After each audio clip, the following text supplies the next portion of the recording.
Hello, hello, hello there. Welcome to Current Situation Media, GGAA Prime Time. I'm your host, Mr. Vincent A.J. Hooks Jr. I will be joined here by special guest, Mr.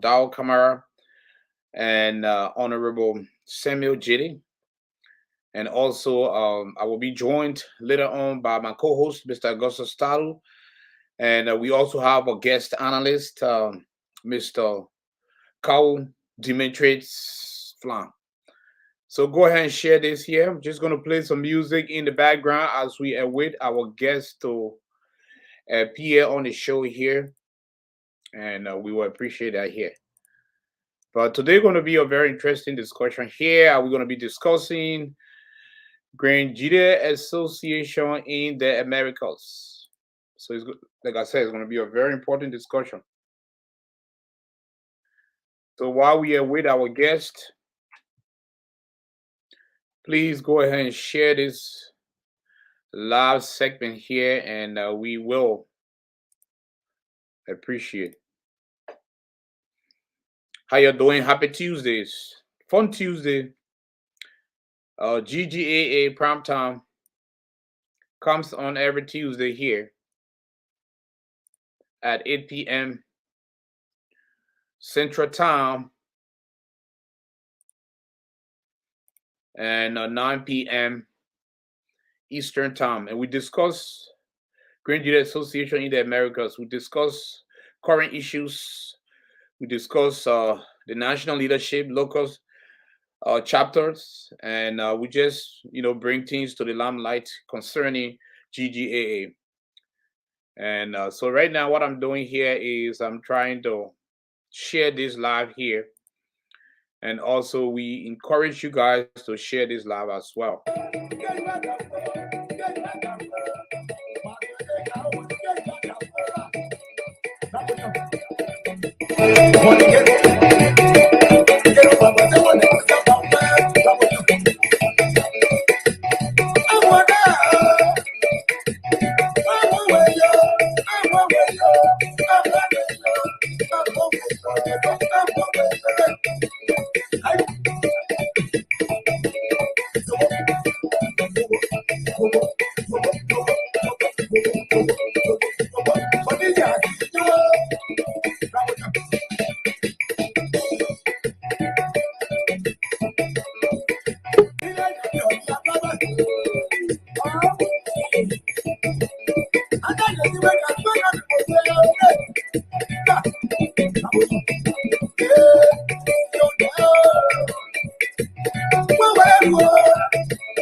Hello? How are you, sir? Thank you for joining us. What I'm doing right now, I'm just sharing.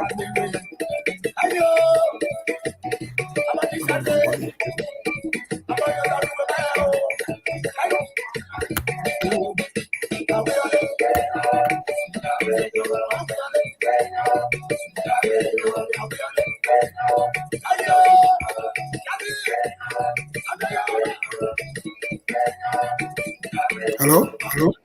Yeah, I'm here.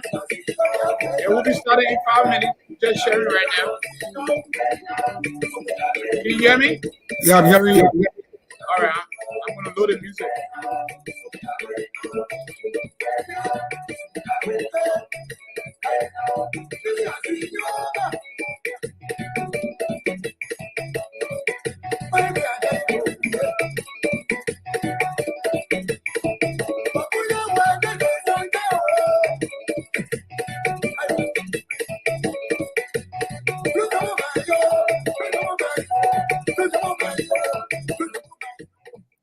All right. Welcome here. Can you hear me loud and clear? Oh, sure. Yeah. Yeah. Thank you for joining us here. We appreciate that here. Ladies and gentlemen, welcome here to Current Situation Media GGAA Prime Time, where we discuss issues concerning the organization every Tuesday at 8 p.m. Central Time and 9 p.m. Eastern Time. We do this discussion here with officials. Sometimes we do discuss chapter leadership discussion as well. So we also going to add another guest here, Brother Samuel. We're gonna add him here. All right. How you doing, sir? Yeah, I'm doing good. All right. Yeah, we can see How you. you doing, man? Yeah, well, I'm almost home. I don't just want to come late, so I'm late. Okay. Yeah.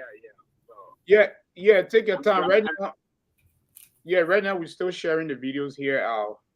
We'll get a few folks that will join us here. Then we can start here.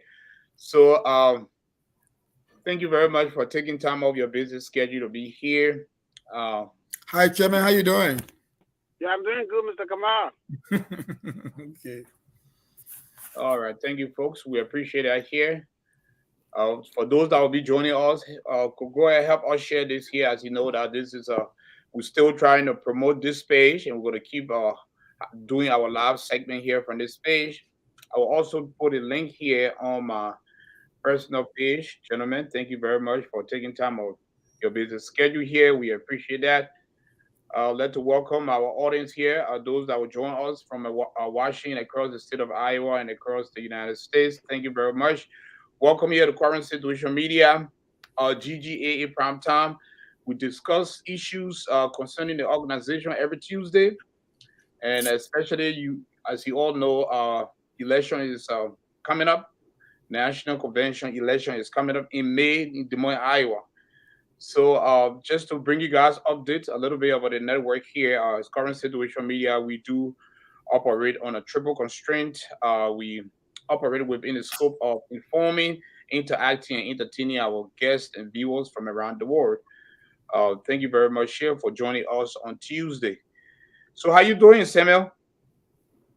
Yeah, I'm doing pretty much very, very good. Yeah, we want to make I sure. just returned. I just returned from East Coast, but I'm doing good.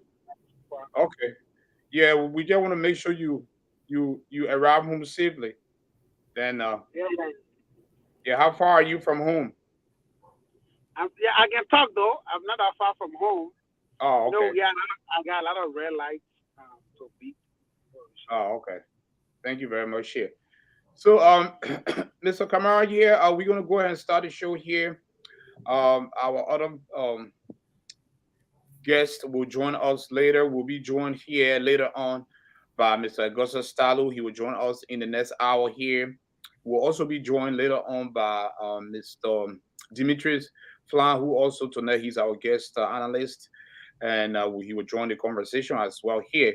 So, ladies and gentlemen, if your first time tuning in to Current Situation Media, GGAA Prime Time, we come on every Tuesday at 8 p.m. Central Time here. So, Mr. Dao Kamara, thank you very much once again. You always adhered to our request to come on. And let me see here who's someone just came on here. Hello? Can you hear me? Yes, sir. Hello?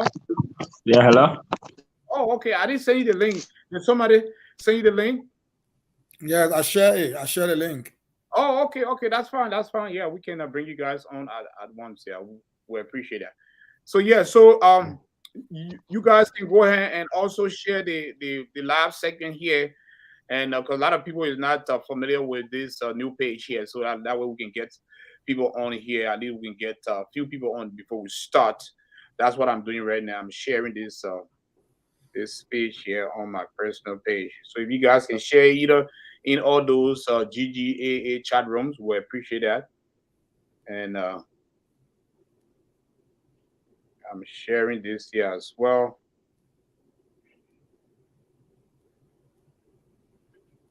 And we can start this conversation here.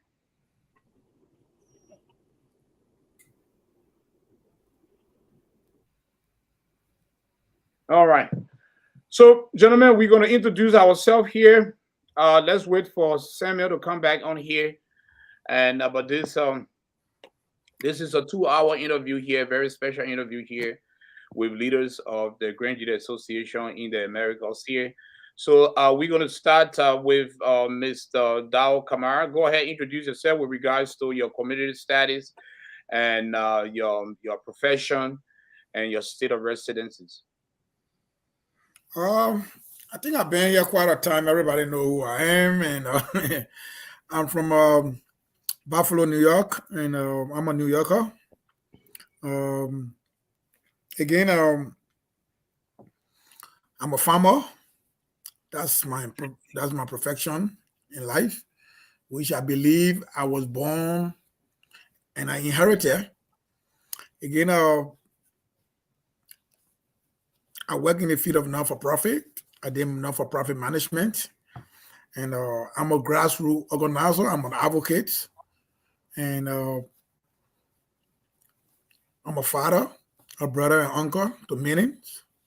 I'm a mentor, and not forgetting I'm an ordained reverend and pastor of a church. So that's just short about me. All right, thank you very much. Yeah, I didn't know you was an ordained reverend.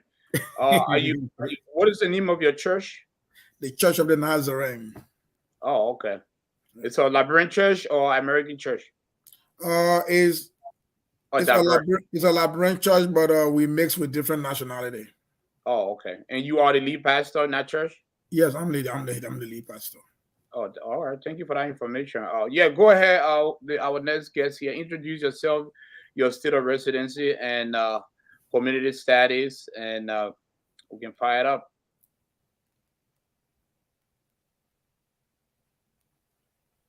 Hello?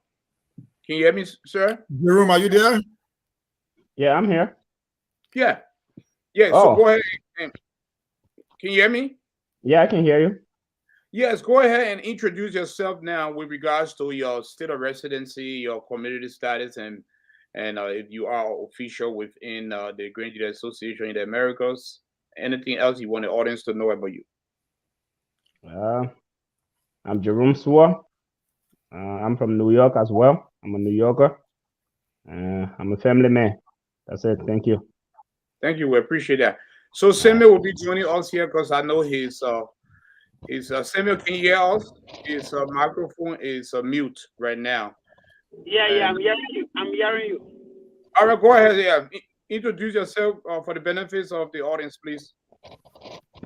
All right.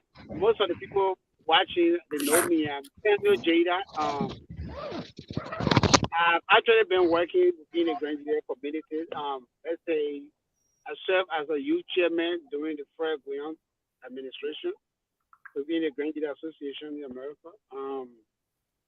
And currently, when it comes to the Grand Dealer community, I serve as one of the district presidents.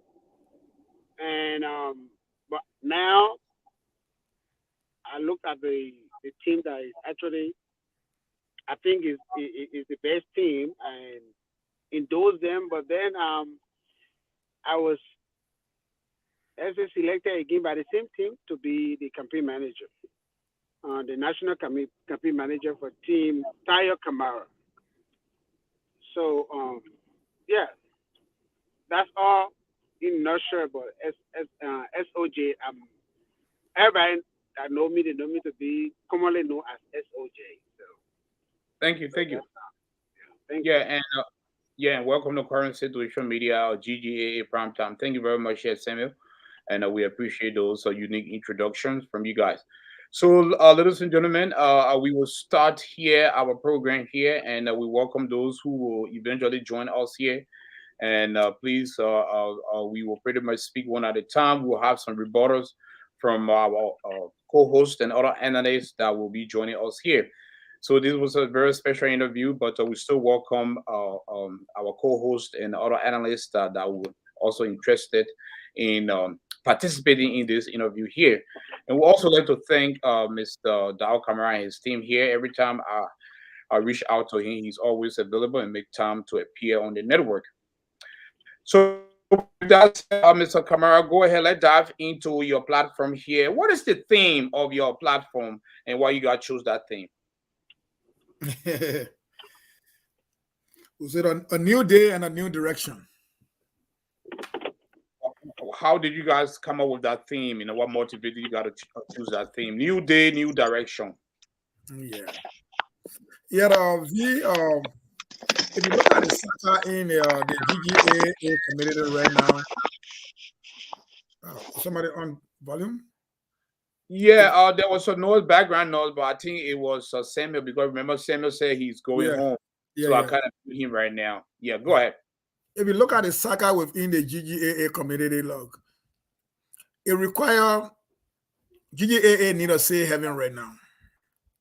It need people that will actually come and show them a new direction.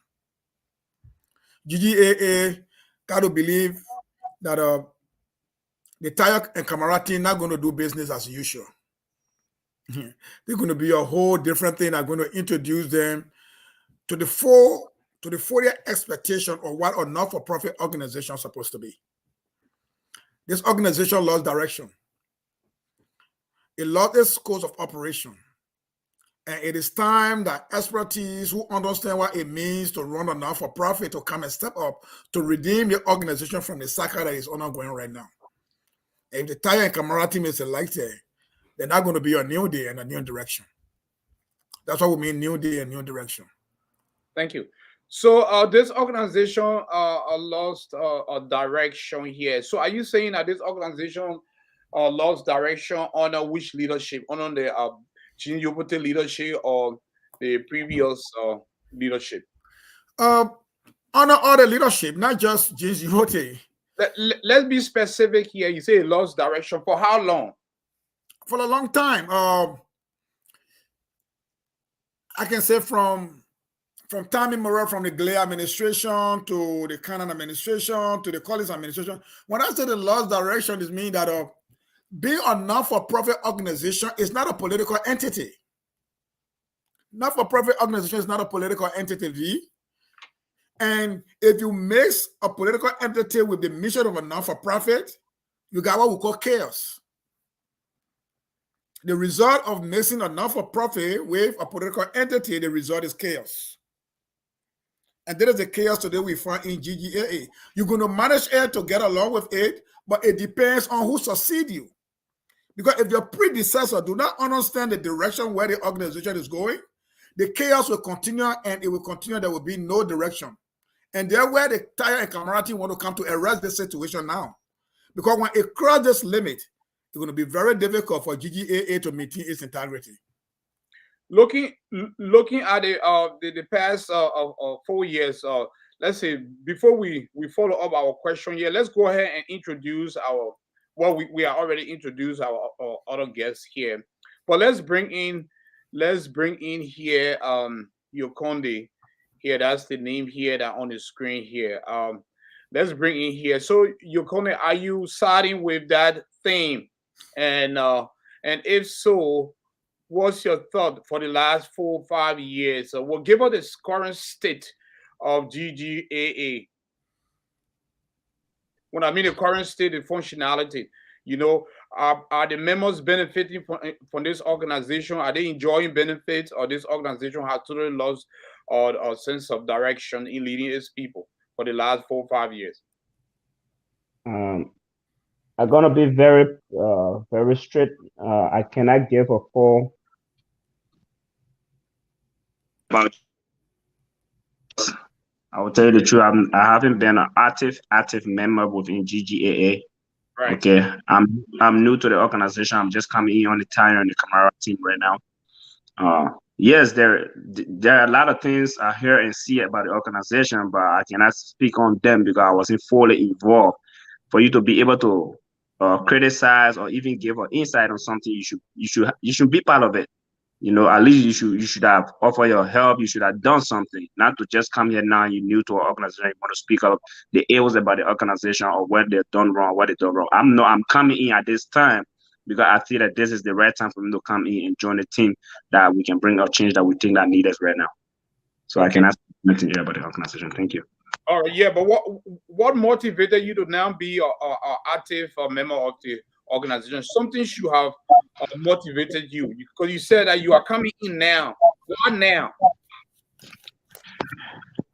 I went to Liberia, visited home, and on the general level, I see where our country is in. The whole country. I see how our country is heading and where they are heading to. I cannot change the whole of Liberia. We cannot change the whole of Liberia overnight, but we can start from our county. We can start with our people. We can start from our villages. So from that aspect, from that perspective, that what brought me when I came back, I like, I need to get involved into the community organizations, our county organization, what our people are doing, so we all can provide help for our country, because our country definitely needs us now. That's what get me involved now into the organization. Thank you. We'd like to welcome Samuel. Samuel, are you there? Can you hear us? Yeah, I'm hearing you guys. Yeah. All right, thank you, brother. Thank you for taking time off your business schedule to be here. We appreciate your time here. So for the benefits of our viewers, maybe all the viewers know you here. Yeah, I'll go ahead and reintroduce yourself here with regards to your state of residency, your community status, and your longevity within the GGA. Well, as I said, I live in the state of Arizona. I got involved with GGAA not yet only in the United States. When we're back home, we also have, like the Grand Jide organization. When I was in Ivory Coast, we have that. So GGAA, when I came here to the United States, I moved here 2011. I think at that time, Tim Collins and Fred Guion and Annie Cooper was running at that time. And we went to the election at that time. And since that time, I've been actually active with GGA since 2011. and I have served in many positions within GGAA. I served as the youth chair during the Fred Guion administration. I served also as the I also served as the secretary for the 2014 convention committee in Kansas City at that time. And currently in the community, I'm serving as the president of the national president for the Chain District Development Association. That's outside of GGAA, so but it's the same Grand Jide community. Yeah, But within GGAA itself, I have been working nationally and even statewide. I came here when I moved here in Arizona 2020. I served as the election commission chair. When I arrived here at that time, that was the election time. They took me since I just arrived. And I served here as well as a reconciliation chairperson as well. Yeah. So I was involved with the Grand Jide team. I'm a 100% traditional man. Here I work as a probation officer. I've been in the field of criminal justice for about since 2013 to now. oh, okay. So Thank you. yeah. Thank you for that unique intro here, and once again, welcome to the show. We know this is your first time on Current Situation Media. We appreciate that, and we look forward to talking to you throughout, and be a regular participant of the network. So I'm going to ask you the same question I asked Mr. Kamara and also your Fundi. So looking at let's look at least the past 4 years. So give us an assessment on the functionality of GTAA. For the past 4 years, is the organization going in the right direction? The members benefiting? Or no? Give us a fair assessment. Well, firstly, we will have to blame the COVID that affected the entire world. Not only Grand Jide Association, but the entire world. Now, COVID have played a lot of big role when we were already trying to put the already broken Grand Jide together.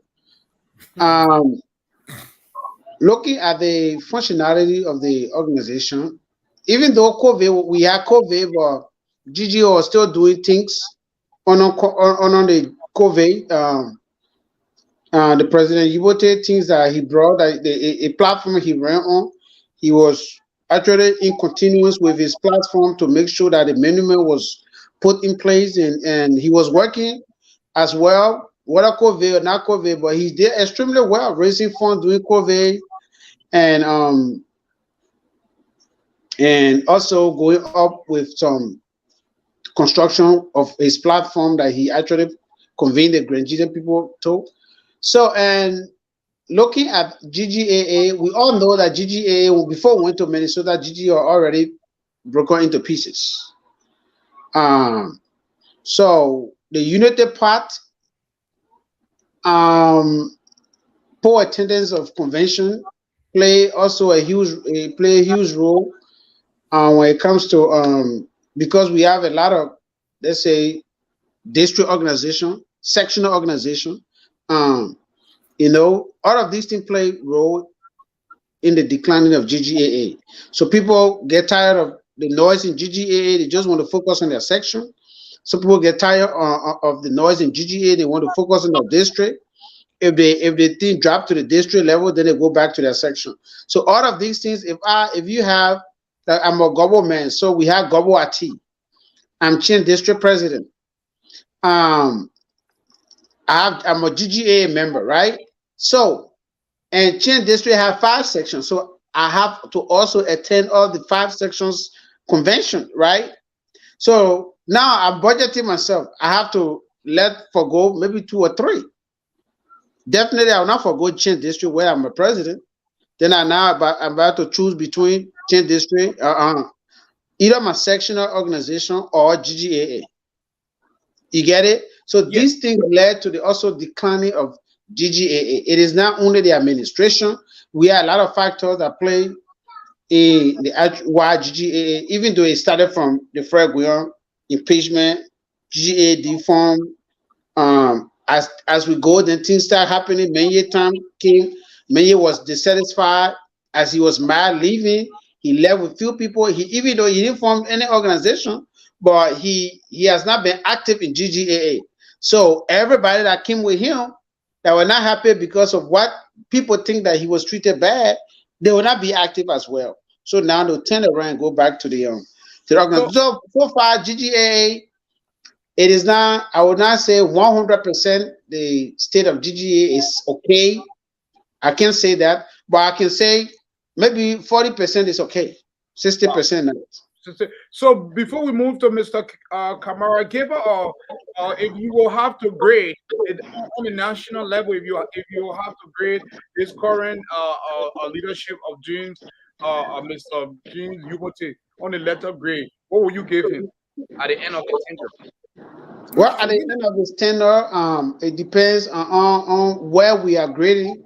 If we are grading in his implementation of his projects, yeah, let's give him just one letter grade based on his leadership from the 4 years. If he said okay, he said leadership, so that's what I'm trying to. I'm speaking politically. Yeah, but so, leadership, everything comprised. So I don't okay. I will be fair to give him B. All right, B or solid B. Yeah, solid B. Yeah. Thank you. All right, let's move on. Thank you very much for that assessment here. We will come back to Mr. Dao Kamara. So, Mr. Kamara, now you are the you are official VP candidate of the Gbote Kamara team here.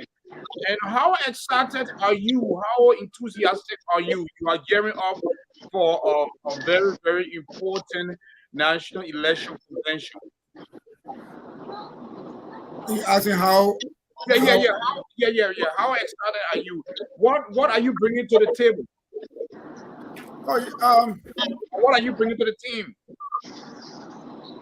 What am I bringing to the GGA, or what am I bringing to the team? What are you bringing to your team, the Gbote and the Kamara team? What are you bringing to the team that will pretty much attract voters out there?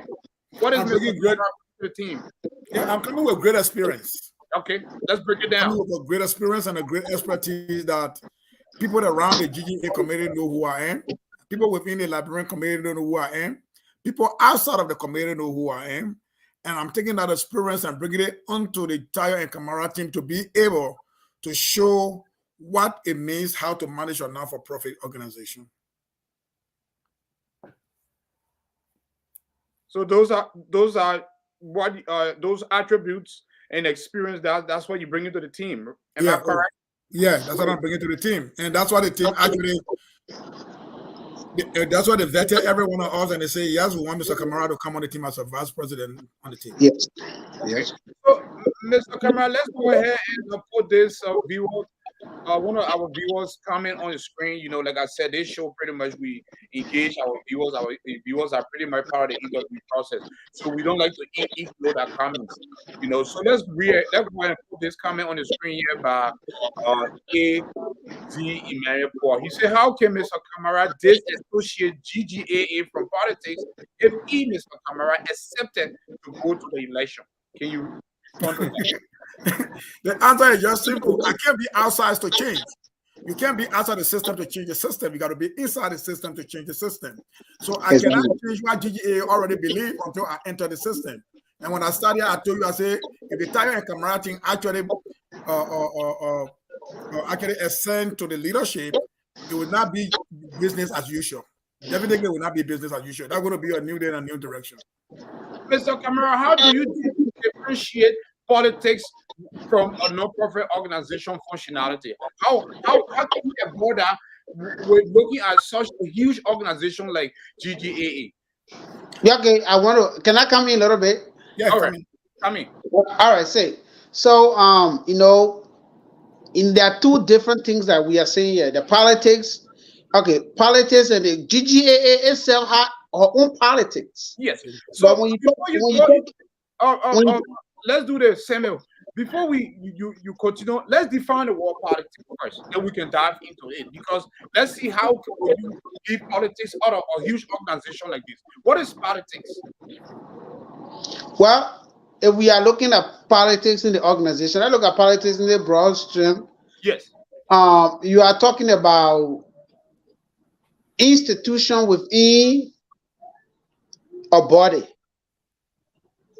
It's an institution within your body. Let's say it can be country, it can be organization, it can be institution, but it's an organized organ within our general body whose motive, who get the same views. I can say political views. Right. I would say political views on every subject. It could be this how it should be developmental, what up money people pocket, but we should all have that same political objective. So with your definition, you know, go ahead and respond to AZ Emmanuel Poir comment with that definition that you just said, and how can you separate those two now? Can you respond to that? Then we go to Mr. Kamara and we go to all right, now then let's go to the 501c3 applications. If you go to the 501c3 applications, now first we are not political. If that's what Mr. Kamara is saying, we are not political. That means we are not going to sponsor any political party.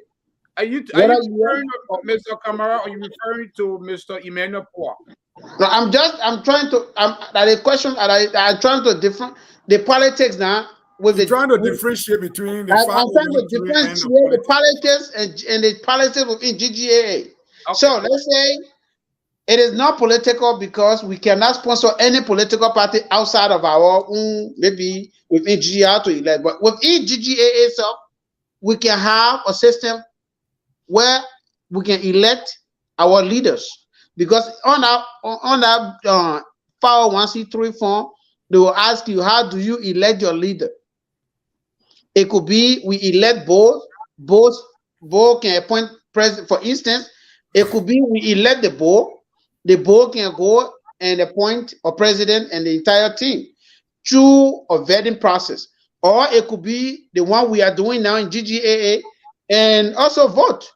It is the same as electing a leader. It just depends on how we're going to elect the leader. So we cannot say within GGAA itself, we will not have politics. We cannot disassociate that, but we can differentiate the actual politics when they say 501c3 from the politics within GGAA. Thank you. Mr. Kamara, do you want to follow up on that? Yeah, let me have Mr. Emmanuel Poir here. I think if we look at politics as well, is the activities associated with governance of a country or other area, especially the debate or conflict among individuals or parties having or hoping to achieve power. That's politics. That is complete politics. But when we are talking about not-for-profits, what we call politics in not-for-profit, we call it advocates. Yeah. Advocacy. It's not political. And within Grand Guinea Association, the process of electing leadership, it overpassed what is in that constitution. It's been overinterpreted.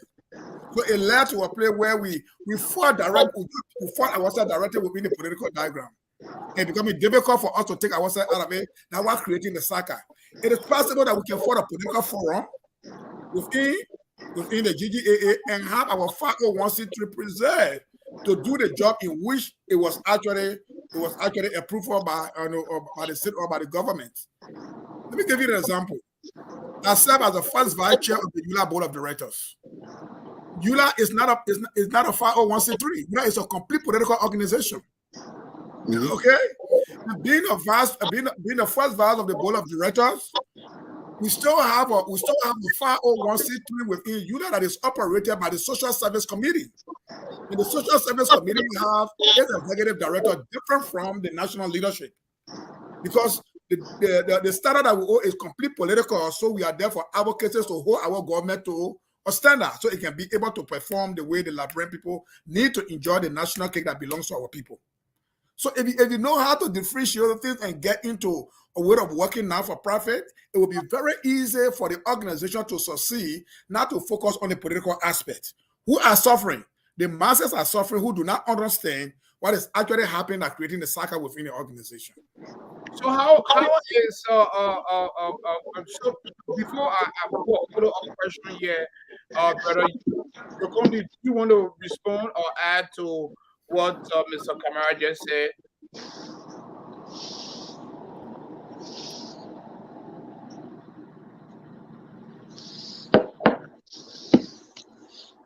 Your mic is mute. Yeah, I can just give a comment on that. What Mr. Kamara was saying, I can just support his statement. Okay, go ahead.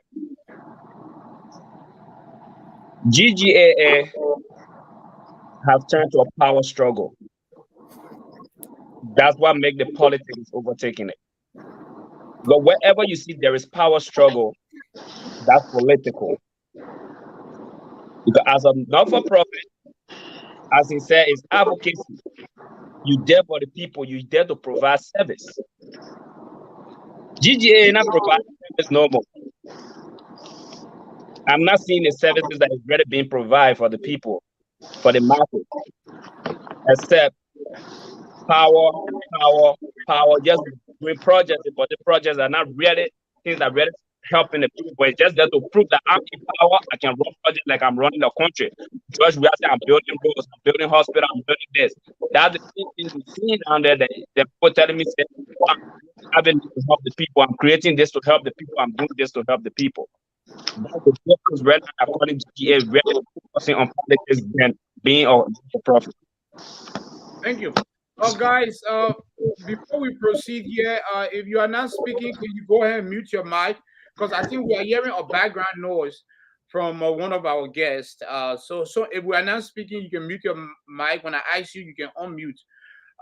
So let's proceed here because we have 2 hours on the show. We might go 2.5 hours here, and we haven't even started yet. We're just warming up here, gentlemen. I hope you guys are ready here for the joy ride. We are just here. So let's dive into your platform because it will be unfair that today is your day, and I don't give you opportunity to discuss your platform and address Grenadier, in the diaspora. We understand some people are, still joining us. We'll continue to share this as we discuss your theme here. So let's jump into new day, new direction. So we have on your platform here community outreach and engagement. So how you guys going to establish that? Walk us through this initiative. Thank you. I have the president in waiting, who I knew for a long period of time. Some people just think that I just know Mr. Tarle because of election season. When I was president of the Librarian Committee in Western and Central New York, Mr. Tarle was then the president in Iowa Des Moines for that Librarian Committee, and we used to work together. And he and I was also part of EULA. So that's how we build our relationship. And one thing I admire of Mr. Tarle is the man is policy oriented. If you have people who are policy oriented, you definitely know what direction you are heading to, instead of somebody who just all over the place. Mr. Tarle is the man who hold on to policy, and he makes sure that whatever policy it is, that policy is implemented. And that's how we became a close friend and a close ally. And coming from a not-for-profit background and someone who actually believes in management, you cannot manage without policy. It is policy that will help you to govern. So if I'm working with someone who definitely understands, who is very oriented when it comes to policy, it makes my work easy when it comes to managing not-for-profit.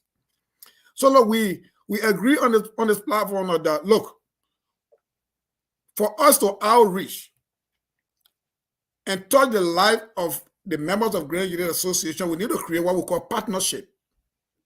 Without partnership, there will be no peace, there will be no unity within the Grand Union Association. So within our outreach, we're definitely going to depend on partnership. On all our programs, we're going to depend on partnership. Why are we depending on partnership? As my chairman was saying, Grand Union Association lost its membership based on the sectional organization and the social organizations. Grand Union Association should stand as an umbrella institution to be able to govern all these little organizations. Graduate Association should not be in competition with the social organization, Aberi School, Aberi Data. No. We should have a potential and partner with a group and bring them in the Graduate Association and partner with them. Look, you know what happened? We can provide the umbrella, we can provide the resources, and we can coordinate activities with you, and we will be able to bring our members back to build the integrity of Graduate Association. Because when we partner with them, we hold them accountable. And when you hold them accountable, they will be able to report to you. And when they are reporting to you at the convention, they are coming along with their members who are supposed to support them at the convention. You build a direct partnership with them that will make them to come close. But to the point where Graduate Association is like in competition with all those social organizations, with the district organization, with the small organization, a loose grab on the membership. And all the organizations are chipping away from Graduate Association. If they change district go, they take a member. When GGAD go, they go with member. When most all the people you are overlooking, they're taking your members away. And we're out there, you can't stand. So what the Tarle and Kamara team want to create a policy of partnership that we can be able to partner with them. How can we do that? I'm not want to leave from here to say, look, I want to deliver medication in Grand Jide. I don't want to leave from here to say, look, I want to deal with the football team. If I look at Mose P. Harry and Mose P. Harry actually is a youth, can we trust Mose P. Harry with sport with the sport program in Grand Jide County? Can we be able to trust GGAD with the scholarship program? Can we be able to trust the other women wing with the resource center? And we can be the overall organization that they can report to. And then when they report to us, now we'll be able to build a partnership that we can come together to bring all our membership together within GGAA. So we cannot succeed without outreach and development. We got to do it through partnership. And that's why we talk about outreach. And the second point I want to give you is let me interject you, but I'll with you. Go ahead. I don't want to. The second point here is if you look at the piece, sometimes graduates make me laugh. They wouldn't talk about peace when they win the election. After election, nobody talk about peace. That's it.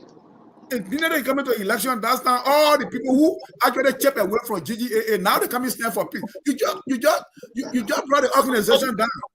If we even come together and bring a peace right now to election, are you sure you're going to bring the people back now? That's not a long-term solution.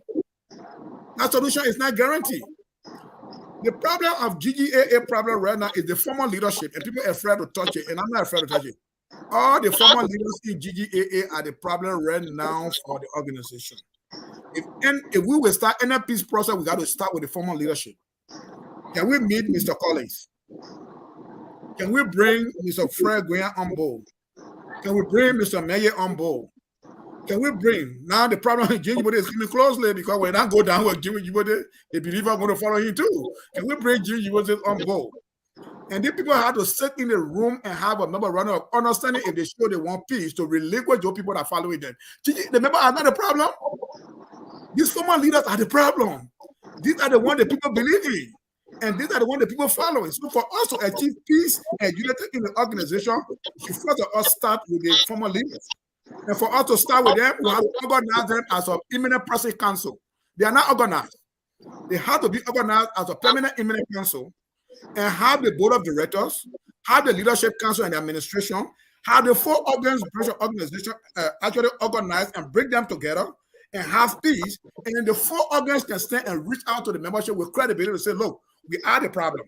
We are ready to solve this problem.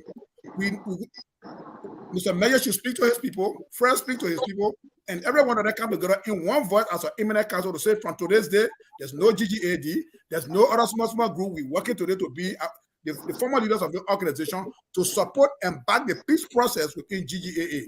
If that's not happening, this organization is not going nowhere. Yeah, I want to buttress on why he just said about the.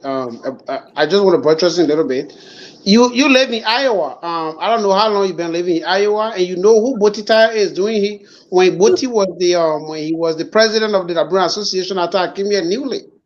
You know, the Iowa is all over today. We can call Iowa Liberia or GGAA. This man opened the door for Liberians to see Iowa differently. When he honored his administration, when they have that hall, that's part of community outreach. Because of that hall, how they used to call it the Liberian Hall. Yeah. They used to call it the Liberian Hall. And even up to now, that place name carries the Liberian Hall name. So that community outreach, we have people, look, the whole team, from the president to the chaplain, everyone, people that are already established within the community, that get names, that name brand. People that will go, that we can trust and say, please do this, they will. So for that particular part, we have, like the VP said, Mr. Kamara said, which team will be able to reach out to those leaders? The problem, the peace problem we have in GGA is the leadership. We have not had a leader who will come up and say, and see black and say this is black, see white and say this is white. That is the problem we have had in GGAA. I see you because my man, hey man, AJ, my man, I want to be coming on your show all the time. Say, okay, when I see somebody talking bad about you, they, oh, AJ did this to me, I want to ask again. Say, hey, when you did that to AJ, that lie, the man, I don't even know you, I stop defending you. That's that GGAA is. Instead of finding certain things for us to do, oh, send a man at that person and say, I go, man, oh, y'all do the thing, all the go, now want people are it. These are things that have problem within GGAA. And we all see the Kamara, the entire Kamara team. Just look at the two leadership. Just look at the president and the vice president. It show a point to you community outreach already. The two faces, they are just the two faces. They just don't go back down. So these two people have good rapport with all former leaders. Kamara have good rapport with Menye, Guyan, so is Gbote Tarle, Collins, Menye, Guyan. So you see, but that look beyond the others. That look by the other river. If you look there, how many of them will come up back? Okay, I don't want to go there. Maybe we'll go there. I don't want to go there. I don't want to jump. I don't want to cross the river first. Don't cause any problem here today. Just leave it like that. So I know you guys are speaking eloquently about Mr. Tarle. I know Mr. Tarle. He's my personal friend. He's my big brother. You know, you have some good record. You have some challenging record as well. And that's what I'm saying. You know, I will when he comes on the show here, we'll give him 2 hours, and we will also, you know, examine his record as community leader. You know, this is a man that you know, been advocating for the community in a long time. We concur with that. But let me ask you guys here: what year was the national convention election in Arizona? What year was that? Can one of you guys help me out? 2015. 2015. All right. So let's look at that side of Gbote. When Gbote lost the election, he went mute. He went mute for a long time. Okay, now let me finish. I'll let you guys come. When Gbote lost the election, he went mute. When he went mute, he didn't go mute on the national leadership. He went mute even in the state of Iowa. He disappeared for at least 3 years before he realized that, oh, I have to come back. And you know, he's a guy he's a strategist. Don't get me wrong. He's a strategist. You know, he knows how to get back. But why did he go mute for almost 3 years? Because he lost the election as a community advocate and someone who pretty much value, you know, people. Why would you go mute just because you lost the election? All right. So I want to respond to that. Yes, go ahead. You see, normally, if you look at our Grand Nigeria community, the way we can digest things is different from reality.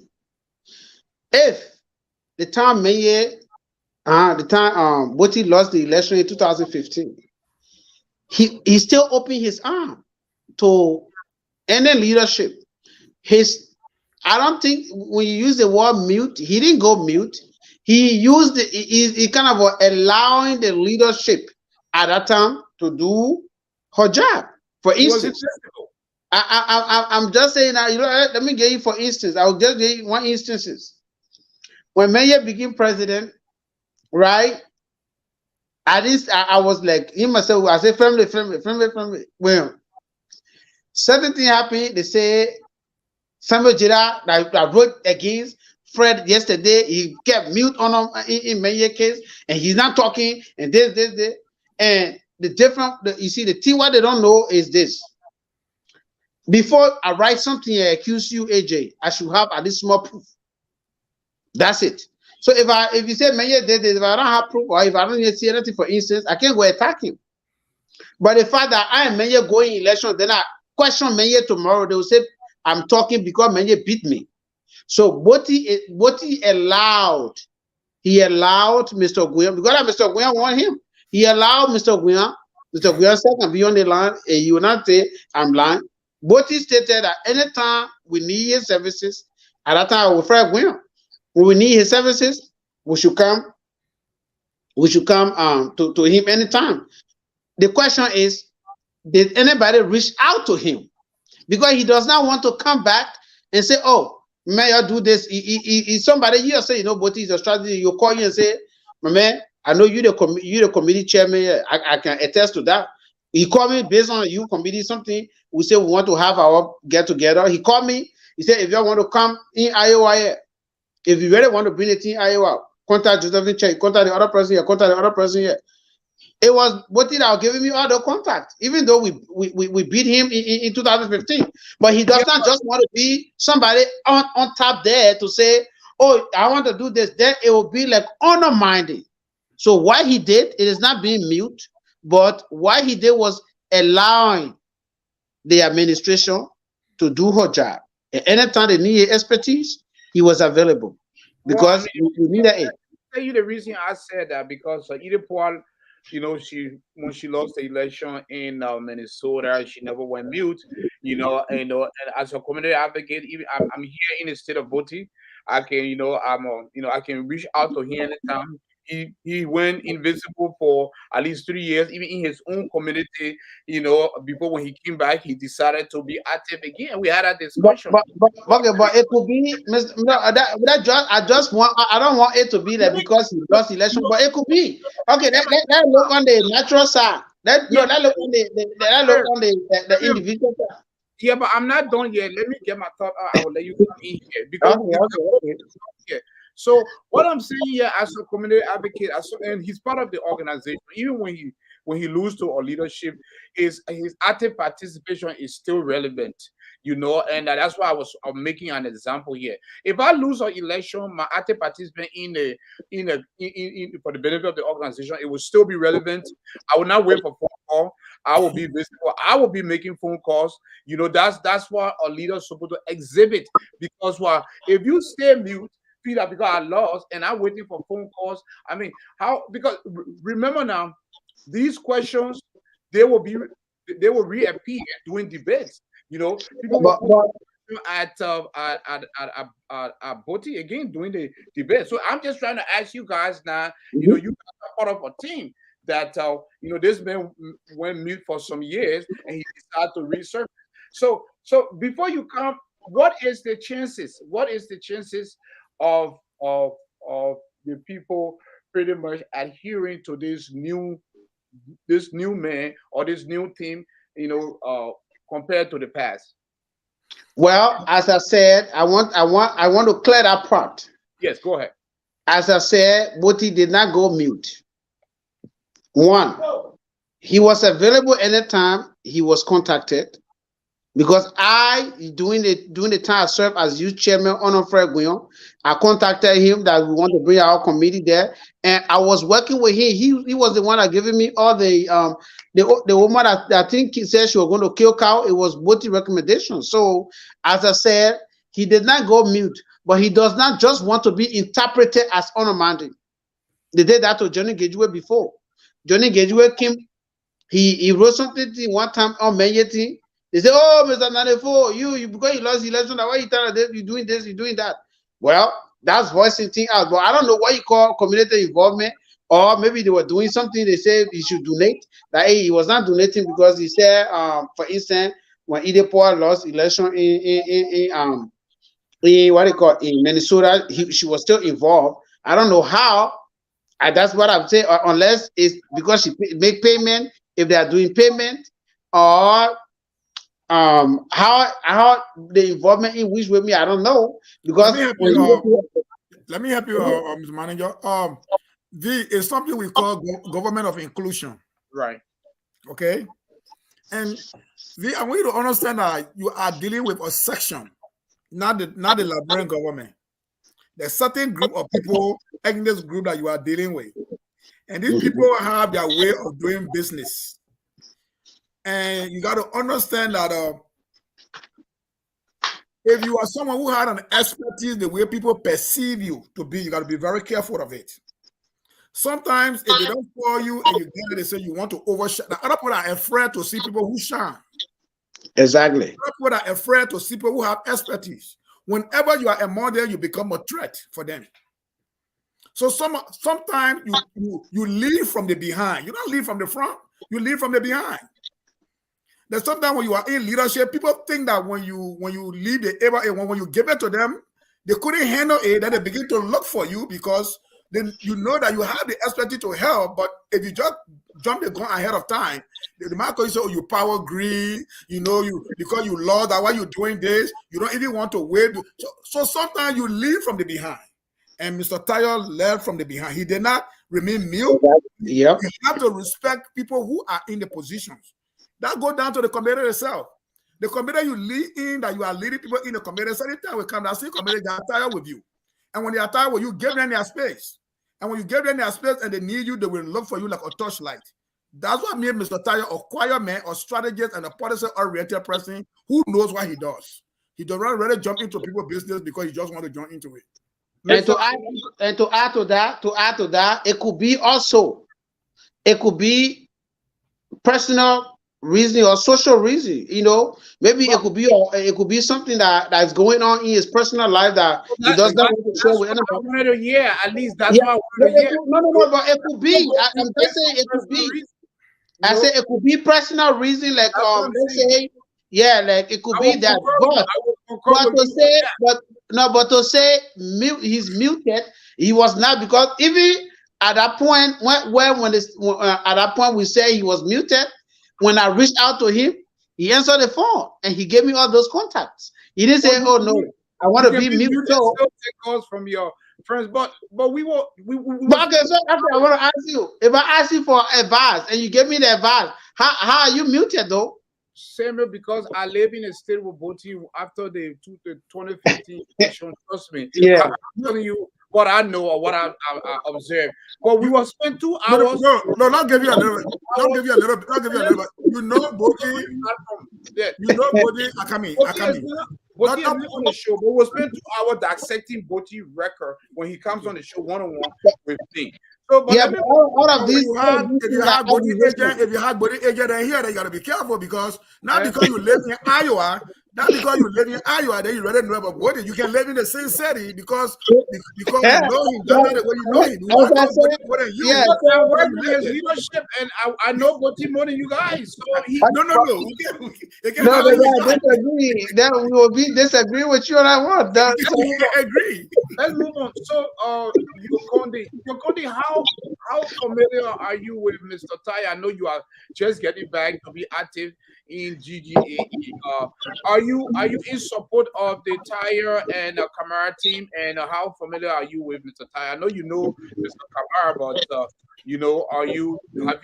have you pretty much examined Mr. Tarle record? That's something attracted you to be part of the team.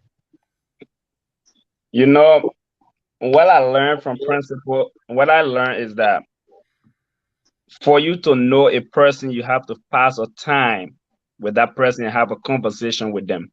Right. Not what people say for the past 20 years, how long he's been living his life, but the 15 minutes that I spent with that man, I knew he was a genuine human being. Exactly. Last year, he came all the way down to Buffalo for the County Gbote Association, convention, and I was able to spend time with Mr. Tarle and had a conversation with him. When he left from here, he went back to Iowa. He had placed a call back to me almost 2 times. I'm not saying that other people does not have are not great people when you pass time with them, but the time I pass with Mr. Tarle has convinced me that he's a very genuine, responsible, and principle-oriented person. When he says something, he does. And that's why I decided to join his team. All right. And Mr. AJ, I don't know, Mr. AJ, I don't know well, which of the, as you said, which of the records we're talking about, but on the line of, for me, when you talk about records, on the line of records, majority of the record. No, but I mean, like, majority of things within our organizations, secting, whether in Liberia, entire Liberia, the war in Liberia today, the civil war in Liberia today based on hearsay, no facts. Anything what we hear yesterday, that all hearsay, they say they put kill somebody on the side, they kill our people, but we don't see the body. That hearsay. So most of the records, I must say, I'm waiting for those records to examine them myself, because the record that I have in my possession are all clean. Okay, well, and I know you will be watching when I bring up when Mr. Tarle come on here, because we will take 1 hour to look into his record. I will be on with him as well. I don't want us to use the entire show here to discuss Mr. Tarle record, because I want you guys to talk more about the platform. Like I said, I don't want to use the entire show to discuss his record. I know him personally. I live in the state with him for a very long time. We will just go into his record and we'll be very objective. But it's good that I know that you guys are giving input on why you guys admire him and why you guys think that he will turn things around. It is good that you guys are discussing this, because this will benefit new voters. This will benefit his team. So let's move forward here. You mentioned, Mr. Kamara, you mentioned 2 things here on this first platform here that we are discussing. You mentioned the districts, the sectional organizations, they are clinching to their own self. They are not paying much attention to the national leadership, because of people are not giving them what they want. So let's talk about why are they clinching onto the sectional organization, and what are some of the benefits if you reach out to a district? How can they be part of the national leadership and still be able to be active in that sectional organization? Because that's what bringing the division. You guys are right on that. I concur with that. The reason that the organization is not strong is because you have too much sectional organization, a lot, and they are really paying more attention. So what are some of the initiatives, and how can you guys convince them, or pretty much be able to implement something that will attract the members to be active in the GGAA and still active in that district? All right, I will come to that. Let me go first, right? All right. So look at I will give you just a small example from Basin District. My mother is from Basin District, my father from Chin District, right?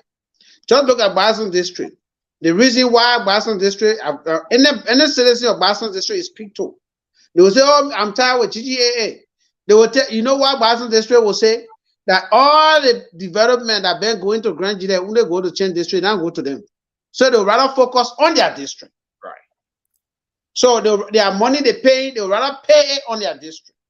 So we'll use the Chin District model. What we did in Chin District, we have a model where when we in Chin District Development Association, we have 5 sections, right? We are the Goyati, Kanagwede, Neo Development Association, Bowamuya, and United Chin Association, 5 sections already established with themselves, right? They established already for themselves in order to be inclusive. Since we founded the overall Chin District Development Association to include them. So let me stop you right there. Let me stop you right there. So within that district, you have 5 sections. That's the 5 sections you just listed. Yeah. And you're giving the reason how you guys can be inclusive. Go ahead. That's it. In order to be inclusive, the first administration before me tried to include everybody, but they did it differently. So what the same model that both the entire Kamara team had, the type of model that we implemented that model when we came back. Remember, Gbote ran before, right? Let's hear And in 2015, as you said, yeah. So we took part of that platform and look at it and said, look, you gotta do the outreach and empowerment because the organizations them already established. You can't tell Kana where they say report to me. They already established. They get an organization. They get their own organization. They register it. You can't tell them any other thing. So now, in order to invite them to come, we give them the power to implement our projects. For instance, when we gave scholarship to Chin District Development Association, if there are 5 sections I need them, we gave 30 scholarship divided by 5. Each section gave 6. We didn't go and select our own people to get a scholarship. We now ask the presidents of these sections, go ahead, bring the names of the people that you want us to give scholarship. In fact, because of that, the president for the UTA, for the CHIM side, the people call her here, they say, we can't vote for you for the scholarship you get our poor, the poor graduate. She said, which scholarship? They say, oh, the one I give for CHIM district that you call us here for us to get a name. Who name went? Her. But at least who she appreciated Change District. Anytime we call meeting, she's there. These are things that we are going to do. And that's the reason why when I listened to your show one time, when somebody on your show, I don't know which of the team said that they're going to appoint Grenadians and they will go to meet President Weah so they can go build blah, blah. These are not true because nobody's going to do it. Team Tire Kamara is being, even though Crampo 1 year roll, it is, we have leadership on the ground. We can't even go see we have without our leadership. That's the first thing. So the leadership we have on the ground, if you have to engage them, you can't just go say our point, I'm gonna go meet President Weah. We will even give you the platform to do that. So, but the fact that Crampo 1 year roll, we're not using any roll lies to actually convene Crown men to vote for us or Grenadians to vote for us. We are telling them we will make sure we will restructure the organization to meet all their developmental expectations. For instance, as I said, when we're even giving the COVID relief stuff in Chin District, that's the same thing we did. We didn't say, oh, COVID relief, you have to wait. We call all the section. They're already doing their COVID 10. So we get each section, we get all the section 2,000 at a time, as we say, you divide among yourself. That's how you include people that already going away, because these people are already strong already. You can't look at most PR and say you deserve yourself. No, you will not look at sister boy and say you deserve yourself. But if they are doing their project, you can overtake that project and they be the implementer. They implement the project for you. In fact, that you are passing through their organization to do it. Come on, you are the best leader. So will you overtake the entire project, or will you help sponsor the project? Look, yeah, we'll help sponsor the project, and they will implement the project. We made the project. That's their project that they want to do. They're doing it. For instance, I'll give you instances. So, but you say you overtake the project. So if you overtake the project, it is not overtaking. It's kind of okay. Yeah, donating to the project. Okay, that's for them to implement it. Okay, that's just it. Mr. Kamara, come through. Yeah. Yeah, what we're talking about, I say again, the title we're talking about partnership. Yes. And what people do not understand about partnership is empowerment. Partnership make you to spend less, and then you gain more. Okay? That's it. Grenadian Association don't still get it yet, and they need to get it. They don't still get it yet. You're not going to take whatever association away. You're not going to take the people. You're not going to do it. But let me tell you, if I need to deliver medication to Bason District, I don't need to go there. I'm going to call the Bason District leadership to say, look, Grenadian Association want you to be the one to implement the healthcare system for them in the Bason District. And we make sure you have a memorandum of understanding. In our MOU, you hold you accountable and you hold accountable. Why are we breaking that? You will report to us. And you will be able to, we'll bring you on the convention. The job that you did in that district, that you will show it to the people of Grenadian Association so they can know that our partnership have brought Bason District on board, brought the Kunebo District on board, brought the Chen District on board, brought Moses P. Harry on board, and these people will have room to be able to speak at the convention on what they have developed and what are the things they are implemented in the various areas. That will make Grand Gbote Association strong. Grand Gbote Association should not be in competition with just look at different people. Yeah, let me just buttress you. Just look at doing Matokana time. Matokana time, GGAA was focused only like, yeah, we go to party, this, that, and Glade time, he sent ambulance, but Matokana opened GGAA to reality. When she went back home and she went to every district, that's inclusiveness. She didn't go only to Boston district or Chen district. She went to every district in their major towns. When the people start telling Grenadians what they really started going through, every Grenadian in America, when they saw that video that had GGA really start coming back together, Timo Collins was really lucky to click on that egg. And I mean, GGA went to blast because of that, of those videos, footage that the woman brought from district to district.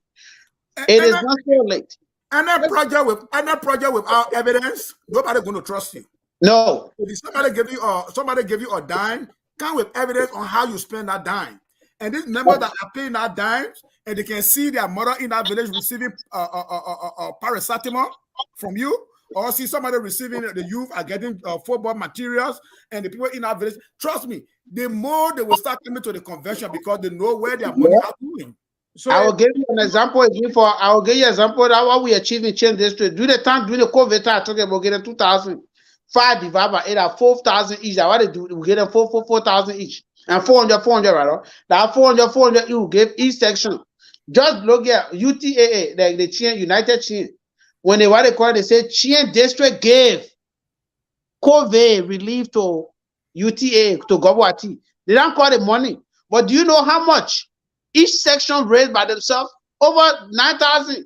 But only 400 didn't win. Okay, we will do a follow-up here if you guys are elected, we'll monitor, but the message we want to leave with our viewer from the Tarle and Kamara team. Yes. We're going to actually do our outreach with partnership.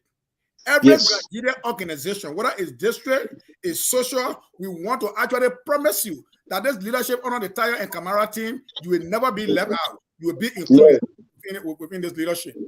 In the calendar of events, in the calendar of that. Just to add to that, do you want to add why we want you to be included?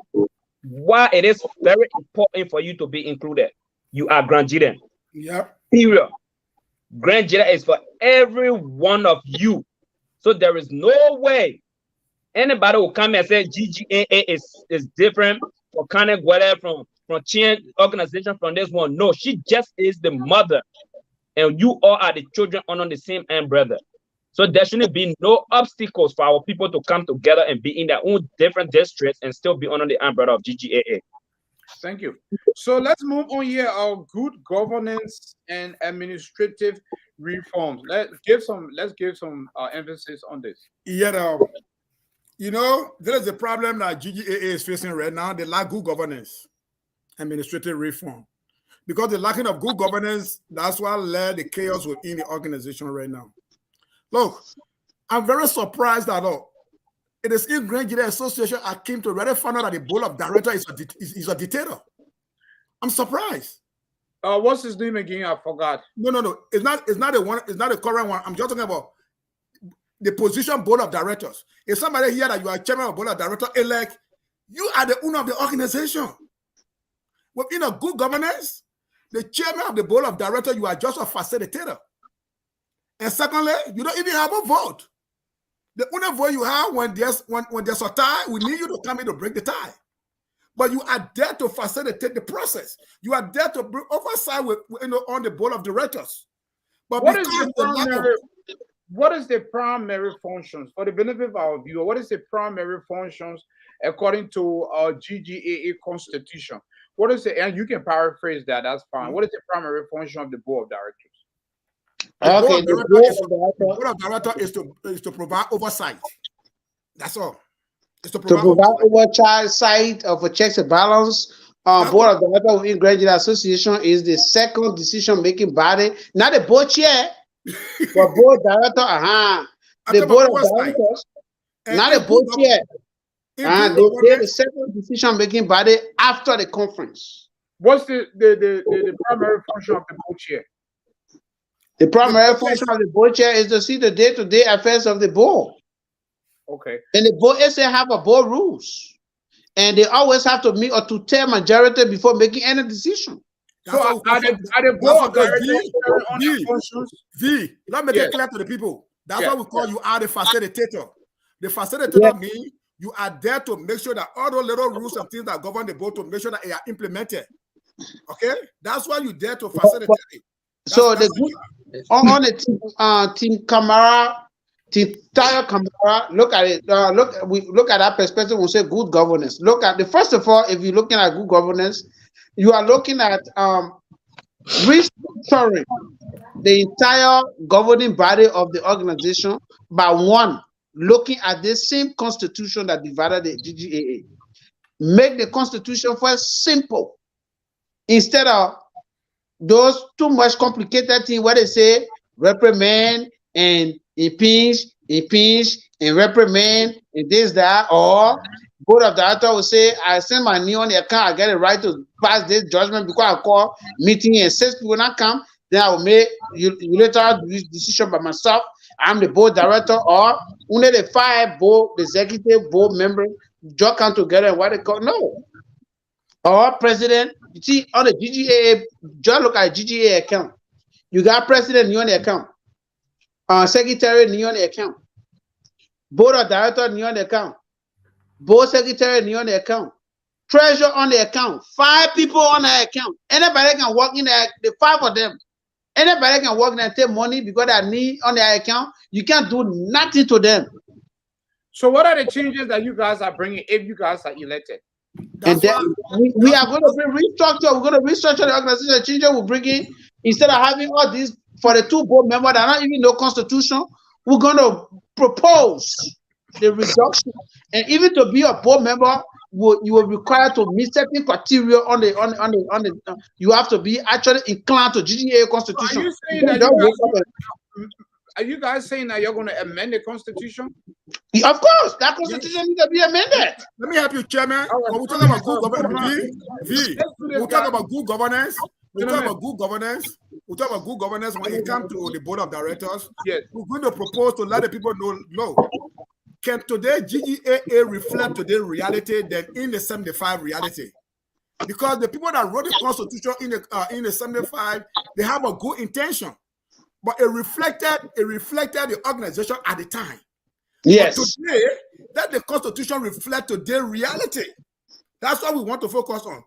We are not shying away. We are not shying away that we'll amend the constitution. We'll amend the constitution. We are in a modern world where the board of directors, look, I cannot provide oversight when I can't get you funding. No. You know where the power comes from? If I get one of the basic functions for the board to solicit funds. But no, when I get the money, the only thing they can do that to impeach or to just make one decision of dictatorship. Gentlemen, let's let me finish. So, hang on there. I just want to say something. Let's put some quick ground rules.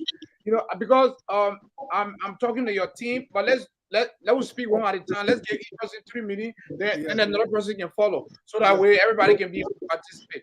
So so you can speak for 3 to 4 minutes, Mr. Kamara, and Samuel can take over. Then if your company has anything to follow, or you can take over. But let's give you guys 1 to 3 minutes. Go ahead. What I'm trying to say here is that when you and my sister, I said new day and new direction. We are not going to shy away from GGAA that this day will not be as usual. No. Okay? We're definitely going to come with a policy that are going to affect people, and at the end of the day, the organization will be succeeded. Mm-hmm. One, we need board members that are going to come on that understand what it means to raise funds.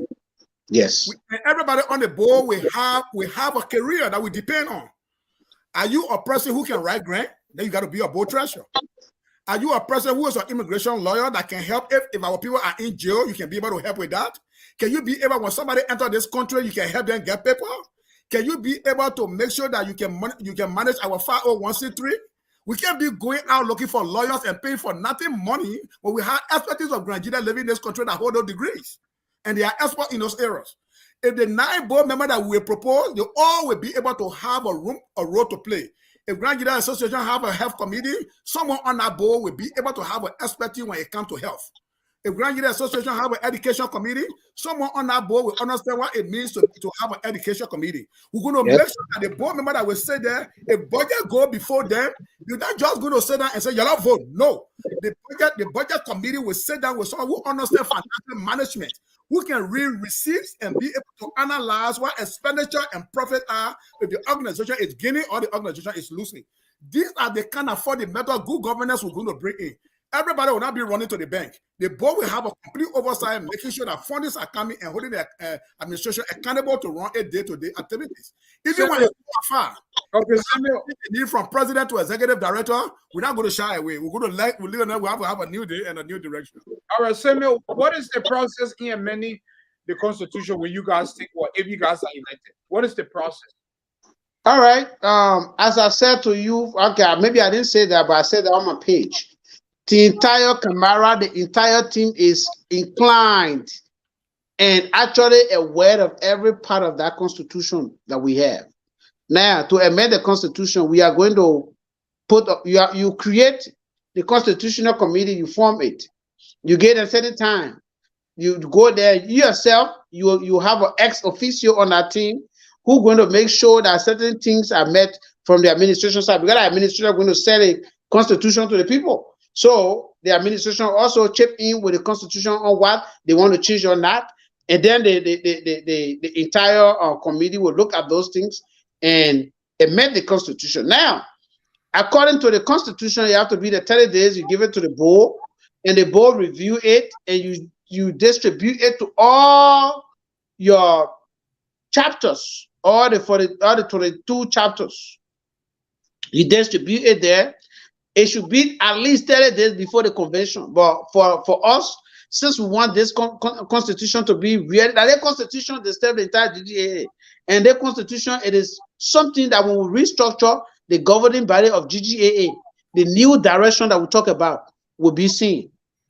With this on the 75 constitution will not be changed. So we'll leave good time ahead to form all of these things. People will be able to read and digest the constitution before they even reach to the convention. Now, when they reach to the convention, then the constitution is on the board. They are going to amend Article 1 and 2. Vote yes or no. Then they both vote yes on that one, and they vote no on that one. Then we'll pass it. Until then, the constitution that we have today is going to still make GGA to be in chaos. So the process of doing the constitution, we know the constitution itself. So the process of amending the constitution is to our fingertip. All right. We're not going to guess any constitutional amendment. Yokoni, do you want to add on before we go to the next question for you guys? And like I said, gentlemen, when I ask a question, because I'm talking to your team, so it takes 3 minutes to respond and let the other guy come in. If the other person don't have a follow up, I usually I'm also reading the viewer comments. And if you make any comments that you guys need to address, I will put on the screen. So, Mr. Yokondi, do you have any follow up of what we discussing? Just to remind our viewers to keep them in a line, keep following us for them to know why they should follow the Tarle and Kamara team. I just want to tell them when we started the conversation, we started why GGA is not in the red path right now, why they deviate from their purpose, why they lose focus. They lose focus because they, instead of being not for profit, they are stuck in politics. And that's why the new day, new direction is coming for us to get back on track. So let them know the reason why GGA is not functioning the way she's supposed to function, because people are not giving the breast services that the people need. They are focusing on too much politics. And the only way we can change that politics if we revisit the constitution, revisit these laws, and change what needs to be changed. That's the only way we're going to get back on track to change the politics. We talked about the board of directors earlier. Mr. Kamara mentioned. All right, why they have so much power? It's because of politics. Everybody focusing on politics, and politics, I mean, the major bottom line of politics is power. Everybody wants to hold power. They want to be the main person with that power. And the only way we can break down that power for it to be divided among everybody is to visit that constitution, and put the right people in place with the right expertise, and they will understand their roles and their position to play within the organization. Thank you. Thank you. So let's before we go to the next item here on you guys' platform, let's talk about why do you want to extend presidential term to 3 years, Mr. Kamara? Well, why you guys decided to do that? Give us some reasons. Because if you look at the 2 years, at the time you come from the convention, right, before you even get yourself together and get get an organization, you're already going into 1 year. Before the next year you go to the election. What have you accomplished? It create a conflict within the administration or in the organization itself because you have not achieved anything. We're going to actually propose a 3-year term. Allow the president to have 1 or 2 years to carry on their activities, whatever they propose, and then in the 3rd year they can be getting prepared to exit or to be able to turn to somebody else.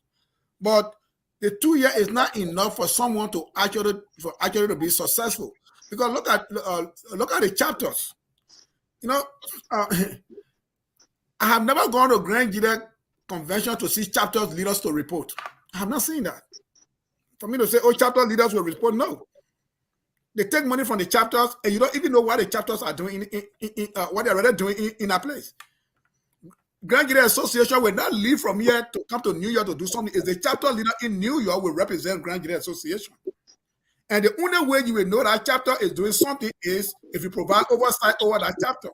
Because if the people say Grand Gbote Association is not doing nothing, it is not the name of the organization. It's those leaders in those chapters.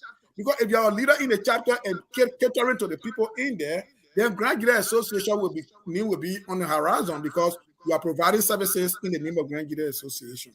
So for you to actually have oversight over 22 chapters, it has to take time. And for you to implement policies and projects that you need to really be able to accomplish. Look at look at the president right now. The president is saying that the 2 years was not enough because COVID disrupted it. If you are going to have 3 years, by this time we're talking about that you are going to be getting ready to wrap on his project and turn over. But because the 2 years is not enough, that's why you see he's still crying about that he wants to be in a race to make sure to complete his project. But if the 3 year is there, and everybody knows there is a 3 year that is given to you, whatever you do in the 2 years, the last year be able to wrap up and turn over. You see, there's no transfer of power. It's just in conflict, and then there's no transfer of power. And because of no transfer of power, the organization don't have a record. There's no trade. There's no a trade of record from one leadership to another leadership. Before 2 years, something will happen. Another leadership will not be able to turn to another leadership. Another leadership will not be able to turn to another leadership because there's no enough time for us to be able to actually be able to bring those things under control so that we can be able to establish a good governance that people will be able to understand what administration really is. Thank you. Yokonde, do you think 3 years is adequate for one term instead of 2 years? I would say yes, 100%. Just as Mr. Kamara said, when we go to the convention, it takes time. Before you get back, because you are new administration, you got to go back from Stratford, go through all the records from one chapter to another chapter. It's going to take you 3 to 4, 5 months. You already get half year in a year, just combine information where you're going to put on your table and go through for you to even start moving on with your own project. Before you do that, a year gone. Say you started on a project within the last year, within that same last year, that's when you come back to election. You seeing that? So it makes sense for us to have at least 3 years. That's the minimum we give it. Rather, we say 3 years. But if it's real come down to a table for you to real strategize 4 years, even be great. But we say 3 years because at least it's a counted organization. It's not a country and stuff. That's so okay. 3 years is much better. Within 3 years, at least we can realize something. Thank you. Thank you. Thank you for your input here.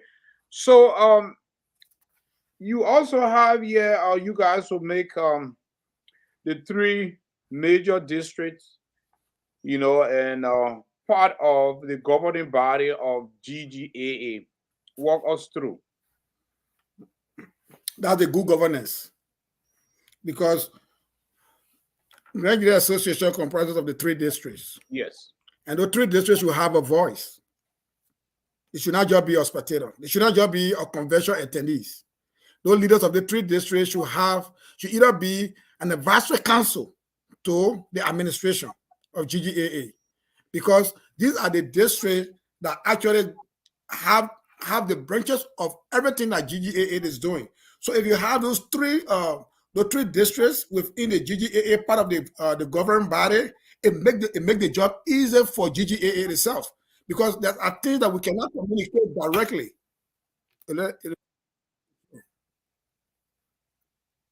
Hello? Yeah, I'm here. I can hear you. Yeah. Peter, I meant to tell him to put me back on, because I'm trying to come back on, but I've been locked out. Okay. The campaign manager said please let him in, or he been locked out. Yeah, I'm gonna send him the link. The link, yeah, so Okay. he can just copy and paste in the Safari browser. Yeah. Or he can copy and paste in the Google browser. So let me go back to his inbox, so he can come on through his inbox or to his email. But go ahead. Keep Yeah. speaking. So it is prudent enough to have the 3 districts on the advisory council of the leadership, because that will give you an insight of what the districts are doing, what operation they are carrying in the various district, what is affecting those districts, what are the needs of the district, and how you can partner with them. You cannot do it just through an individual. You have to do it through a leadership. And when there's a problem within GGAA, you have the three councils leaders who are the leaders of the district will come on the table, and you can relate to them to find you a solution to a problem. These people can serve as an advisor to you that will make you to actually be successful in your leadership. That's why we rather need the 3 districts on the leadership council. Okay. So we're gonna take a pause here, and we're gonna speak to our viewers here. So viewers, if you have a question here for any of these guys, go ahead and you can call in. The number is 515-326-1905. The number is also scrolling down at the bottom of the screen. But also, if you want to ask them a question, if you don't want to call in, if you want to read a comment, we will put the comment on the big screen. Let's take an example here. You see, we just put a comment here of Mr. KZ Emmanuel Poir, and the team has already addressed his comment. And we can also put a comment here of Jerry Stappy when he say you guys are talking more than what is being asked. Please stick to the topic. Yeah, so go ahead and ask a question. We will put your question on the big screen, and we will also read the question or the comments, and any of these guys can respond to that. So we like to also make this. This is an interactive platform. You know, our viewers is part of the interviewers. Our viewers are part of the interviewers that ask questions and engage. That's what makes the platform very interactive. So if you don't want to call in, feel free to write your comments. We're going to read your comments, and then you get a response here from any of these guests. So thank you, gentlemen. We still got more time to go here. We are diving into this new day, new direction platform. Just in case we don't have the opportunity to go over this platform here. So tonight, we discuss all the issues going on with GGAA. If you're in a noisy environment, go ahead and put your mic on mute. We appreciate that. So moving on here, gentlemen, let's move to economic opportunity and empowerment. So looking at economic opportunity empowerment, it's not opportunity empowerment going to just be limited to GPAA in the diaspora, or also it's going to be helping the home in Grand. Let's talk about it. Hello, are you hearing me? Yeah. But where the echo is coming from? The echo is coming from one of your guests' background. So okay. Samuel just put his mic on mute, so the echo stopped. Yeah, economic empowerment, and that's for both the diaspora and back home. And V, when we get back again to that, look, could you imagine GGAA? GGAA do not have a substantial revenue stream. For us to say, you know what happened?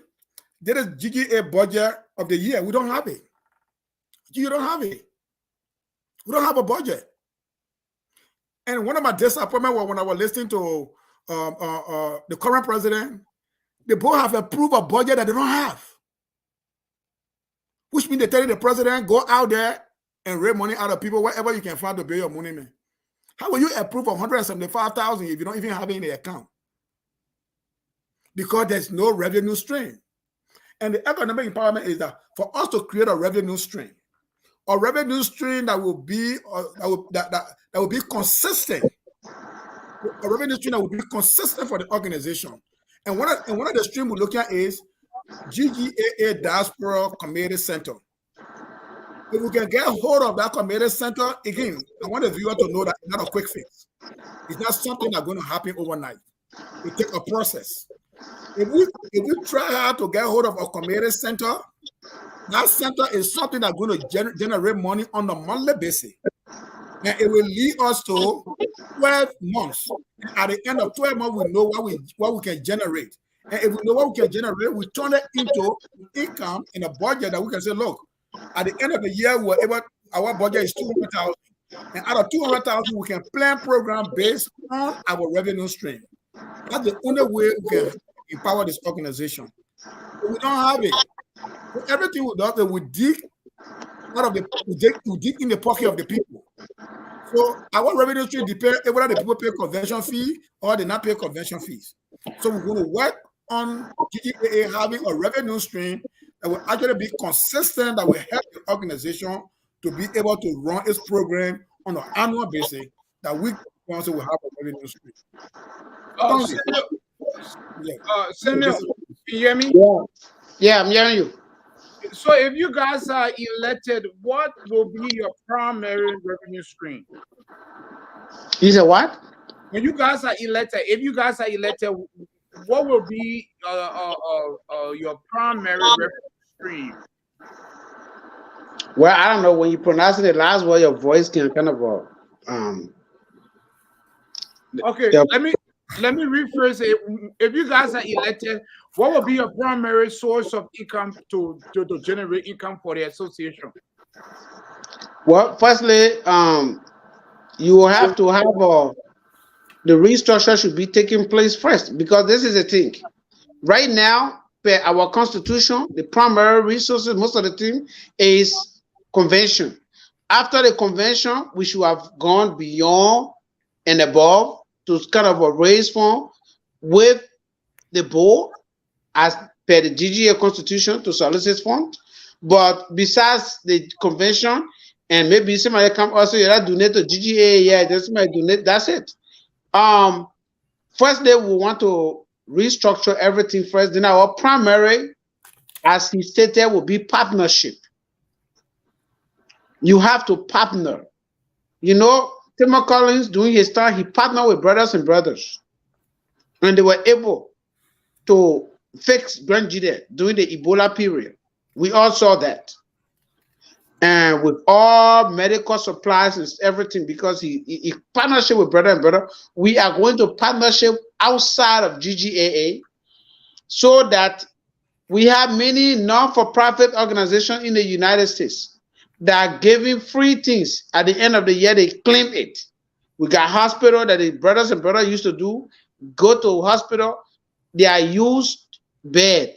Is they got new bed in Liberia. That's what we used to do this. So our primary, we are not only looking at convention fundraising this time around, but at that time we'll have a solid board.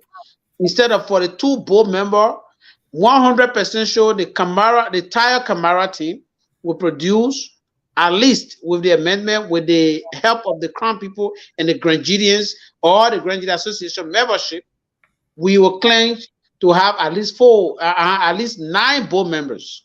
And those 9 board members will represent the people of Grand Jaiden, in the diaspora. So in the America. Are you saying that now the 9 board members will represent about 25 chapters? Yes, and we have programs, and we have programs that are going to we're going to explain as we delve into it. Well, this is the campaign time. You're going to hear how we're going to do it. Yeah, the 9 board and one president can represent all the president and all the Grand Jury Association and the Grand Juryans here. So 9 can represent all the Grand. If one president can represent all the Grand Juryans, 9 people can represent all the Grand Jury on the board. Mr. Yokondi, which chapter are you affiliated with? I can't get you. New York. New York. Who is your chapter president? We have a branch on the chapter of New York, and right now our president is Mother Orita Bear for our branch. Go down in Western New York, all the way down in Western New York. But we on the New York chapter. Well, who's the president of the New York chapter apart from the branch president cheerleader that you just called? Who is the president? Peter Garley. Peter Garley. So with that said here, just want to ask you, Peter Garley, is he active, or is he going to merge the two chapter or the branch and the chapter to see, you guys can function as one? Because there was a lot of issues raised a couple weeks ago. We had a breaking news on Mr. Kamara when he obtained a clearance from Orita Bay rather than Peter Garley. So what is your thought on that? The branches, they are working together. They're not separated. It's just individuals within the branch that think that they are entity by themselves. But when it comes to the branch structure, yes, the branch president is working with Peter Garley. Mm-hmm. Okay, the only reason we have a branch is because New York City is far from us. We cannot 7 hours away. 7 hours. We cannot go to New York City for meeting. So you guys are 7 hours from New York City, but you're still in Buffalo. Wow. We're in Buffalo, New York. Okay. Buffalo, Rochester, Syracuse. At least we have to get a little bit 3 hours, 1 hour, 4 hours. Okay, but New York City is about 7 hours away. We can't travel all the way to New York City for meeting.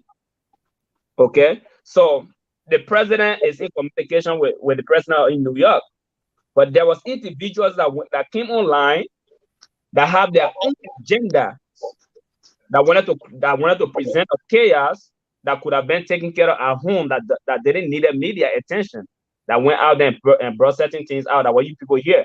But actually the chapter and the branches are working together with no problem, except the personal individual that have their own personal ends and goals that bringing the chaos among in the organization. And Mr. Kamara already working on that to take care of that, to clean up that before we even get out there for the public to even hear anything else about it.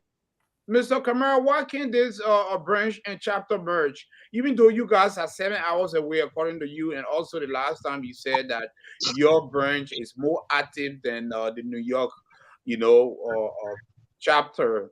You know what? So why can't you guys just maybe have virtual meetings, or maybe can you guys discuss it? Okay, since we bulk of us on this side, why can't we just take over?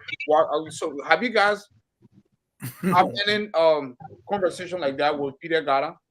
Yeah, I think this organization functions differently. It's a whole different organization that has its own wahala, brother. Yeah. So because it seems that New York will end up having 2 chapters, and that's what we try to propose. And I think if you look in the Constitution, they say when you are 100 miles away, you're supposed to have a branch. But we are about 300 to 400 miles away. Right. And if we try to reform, if we try to do good governance and reform the Constitution, we're going to look into that to make those amendments. Where you find you have over 1,000 or 1,005 Nigerians, they should be eligible to have a chapter. There's nothing wrong with that. So having 2 chapters in a state, nothing wrong with that. It depends the distance. We shouldn't be 1 or 2 hours away to say, look, we're going to form a chapter. No, even within EULA. In New York, we have about 3 chapters in EULA here in New York. We that all the way in Buffalo, New York, we have our own chapter. It's just not in the Grand Jury Association, and our teams will look at to kind of proposal. And the more the chapter, the more the income in the organization. Mr. Kamara, when last you spoke with Peter Garley? I spoke with Mr. Garley a week ago. A week ago, they have Mr. Garley confirm or reissue you the clearance? Since he He did not reissue. He couldn't validate. You validate. Yeah, he never reissued. No. You never No. really. Because No. did you ask him? Did you ask him? Why? Or did you bring up the conversation of merging, or maybe having your district to pretty much take a lead since you guys have bulk of the grandees in that area? Yeah, we tried it before 5 years ago, but we did not complete the process. And I hope as we're coming back, because the COVID make every organization to go mute. And now the people are trying to come out to be active. So we might engage them again and see exactly what we can work with. But right now, we wait after the political season, because it is a political season. Even within your brain, in your everybody has their own individual differences right now. Everybody have candidates they try to support. So we hope that after the political season, we can bring everything under control. Okay, Mr. Jetty, and Sam, am I saying your last name right? How you pronounce your last name? My last name is Jaidaa. Jada. Jada. Yeah. Sorry, guys, I'm mispronouncing your name because most of the names are traditional. Traditional. Yeah, it's all right. I'm all right. Yeah. I'm a Jada. Okay, thank you. I think you try. Some people can say Jediah. So what is before we go back here, we still going to talk about the platform, but I just wanted to pretty bring up some other, stuff that, affecting the organization here. So what is your thought on where, the other side is saying that Mr. Kamara is not qualified because, he was issued clearance by Orito Bay or coordinator of Star Branch president. What is your thought on that? yeah, thank you. I'll observe it 3 minutes here tonight because people actually we are 3 minutes. I really need to explain on this thing here good. All right, Now, I will give you 5 to 7 minutes. You guys exactly. You see, yeah. You see, I was in Pennsylvania. I went to bury my uncle that passed. I even saw Peter Gade there myself. Even though we didn't speak on, like we spoke on other issue, but the fact that the person that passed, my uncle is also from the New York chapter, so New York chapter represented them there also. And our condolences. Yeah. Thank you. Thank you. Yeah. So we spoke about this thing in Philadelphia when I was there. Right. In fact, I saw the poor. I don't know. I must say poor Kuya still because Kuya is disqualified. So I don't know about the poor team, the either poor team, poor Kuya. Okay, let me respect the decision of the election commission. Let me say either poor because now we don't know the vice president now. So it's the poor team. The poor team. I saw one of the strong, maybe I think the Pennsylvania coordinator told me that Gbote did not have, according to Prince Double, did not have background check and they qualify him, and Dow Kamara was not eligible. They're not Peter Gade signed papers. Let me just make this clear. We have branch and we have the chapter. If the president of the chapter has no problem with the letter written to the national administration to clear Mr. Kamara, no argument. Their argument is basically because you say when you ask Peter Gade say yes, I'm in cahoots with the letter that is written. So which one we are arguing on? So the branch wrote a letter.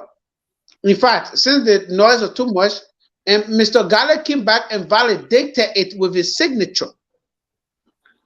People calling it reissue because that's the same letter, but it was just validated with his signature. We obtained the letter here from some sources. Let's read the letter here from Mr. Gale. Okay. So let's read the letter here. Dear Madam Emilia P. Bay, greetings from the great chapter of New York.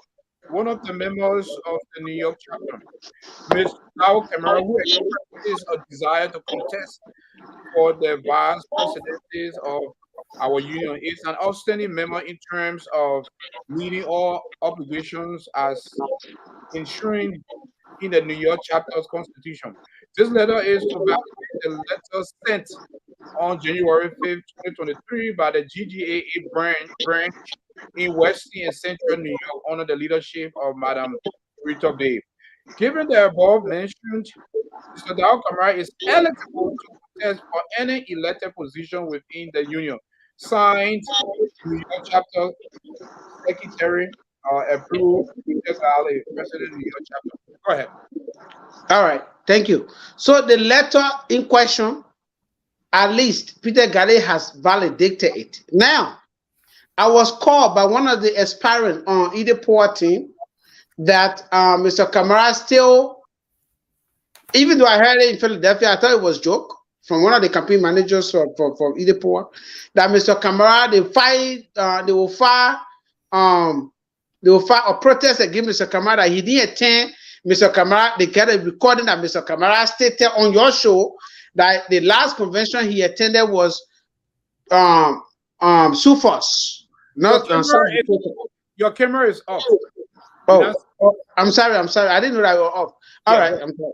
Yeah, so they were saying that Mr. Kamara himself even is not eligible or qualified because according to him on your show, Mr. Kamara attended only one the last convention he attended, they said that it was Sufos, which is South Dakota.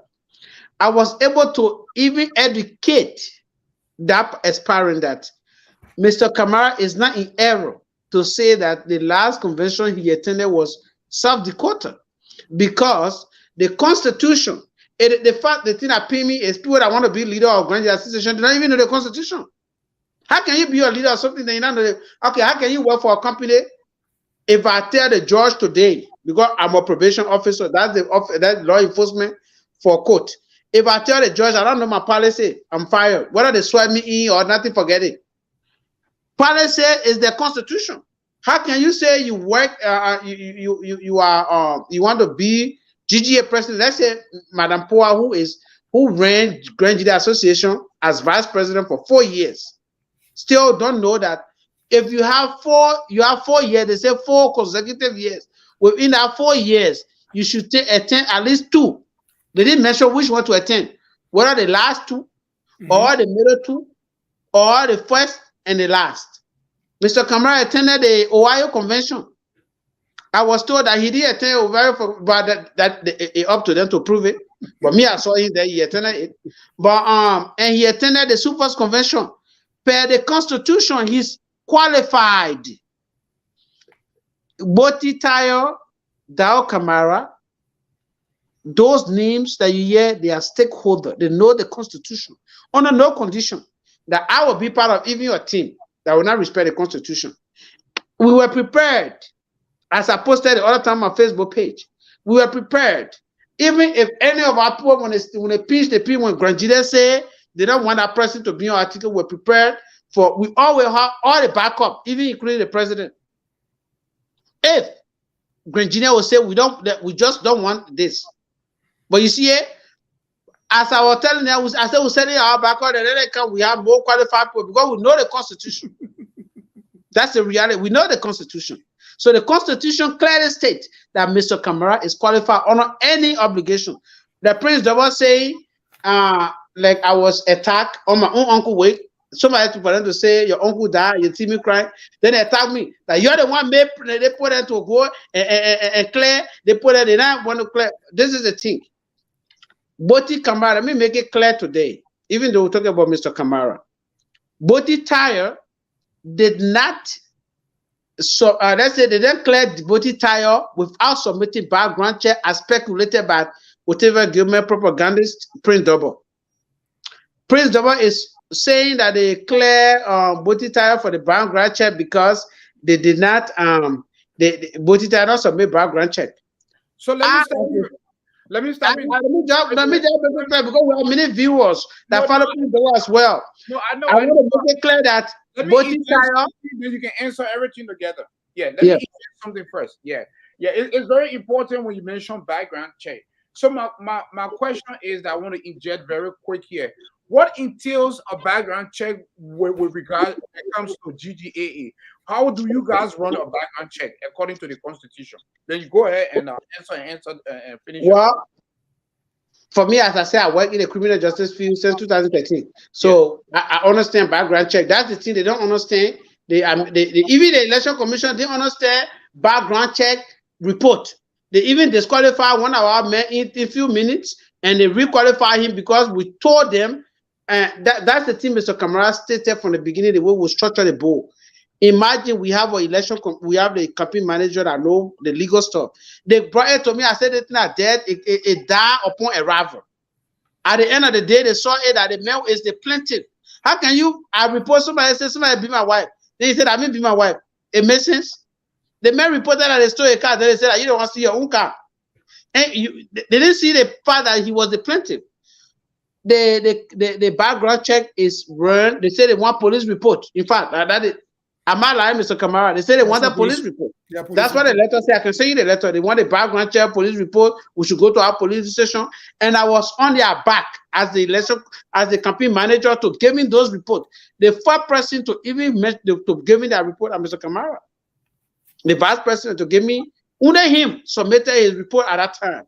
I submitted his report to the National Commission, the Election Commission, so that they can just know that we're still working on it. When the rest of the people submitted that report, I submitted everything. So before they even try to even come back, without us submitting all the background report, they were not going to even qualify any there except for Mr. Kamara, because he was the one that submitted the report the first time. The first day, he submitted everything. He letter intent or everything with report. So when I went back at there, I said I need a report because the Election Commission asked me for the report. They communicate with me, not the candidates. So every report was submitted. Every document that I can send it to you as a proof. But you see, as I said, GGA got divided because of our sectional differences. You want something so that it's not happening, it shouldn't happen. Mr. Kamara attended 2 conventions within the 4 years. You might not waste your time to go say you're fighting protest. It will not work. I told you in Philadelphia, I mean, just teach you, everybody listening. The Constitution say the 4 years, the 4 consecutive years, the 4 current years, you should attend at least 2. Mr. Kamara attended 2017, Ohio, 2018, South Dakota. So, North Dakota 2019 and Kansas City 2021. He not forced to attend them, even though he's supposed to attend them, but maybe due to some personal obligation, he did not attend. I was in Liberia 2019. I was not in the country. Exactly, as I said, due to personal obligation, he did not attend those 2. So, you're supposed to start wasting your time. He already passed it. Mr. Kamara was also clear, but it was validated by Mr. Peter Gali. Gbote tire background check came in time, and I submitted it. When the election commissioner update their Facebook page, or Jaiden Jerina go back to update his page, it had nothing to do with that. So you should start listening to the belonging that principal is spreading around, saying that our team will forcing people to go wrong. They not imply the Constitution all over the place. The Constitution was well applied, and we were told, even our president, our Secretary General, the honorable the honorable man I ever knew, that just look at his age. At his age, got 2 masters. And I may go steal car. No, he did not steal car. But the election commission, they did not read it good. So what they did was they read it upside down. But when we interpreted it to them, they stayed there and they said they were sorry. And I get their letter of apologies. They move on. Our problem is not what happened. Our problem is to restructure GGAA to put it back. We are not here to lie to Grandidian to tell them that we have mansion to build for them in Grandidian. No, we want to restructure. When you have time, can you forward that letter to my email, to the media email, please? I will, and I will forward all I can even forward all the communications to you with Annabelle. Nobody can come to Grandidians to do that. We have a breaking news that just coming in here to our headquarters here. Let's see. I just want to be exact here. What is the name of the board chair again of GGAA? Mr. Omega Kala. He live in the same state with me. All right. So we have a breaking news here that there is important board meeting coming on here because there was a lot of protests filed, after the result came in. So we have I heard about the protest in Philadelphia. Yes, so there's a lot of important meeting coming, but there's also very a news here that we are not going to disclose our source here, but we want to see if you guys confirm that, or or have you guys heard that the the board chair that he might be subject to being voting out. Have you guys heard that? Oh, well, I heard that in Philadelphia, and the board chair is he's from my chapter. He's the board chair for our chapter in Arizona. Yes. He's a good guy, calm, but it's just that you see in Grand Jida Association, people say they want to be leadership. That the reason why when I say I was not running, you heard I was running first, right? Yes.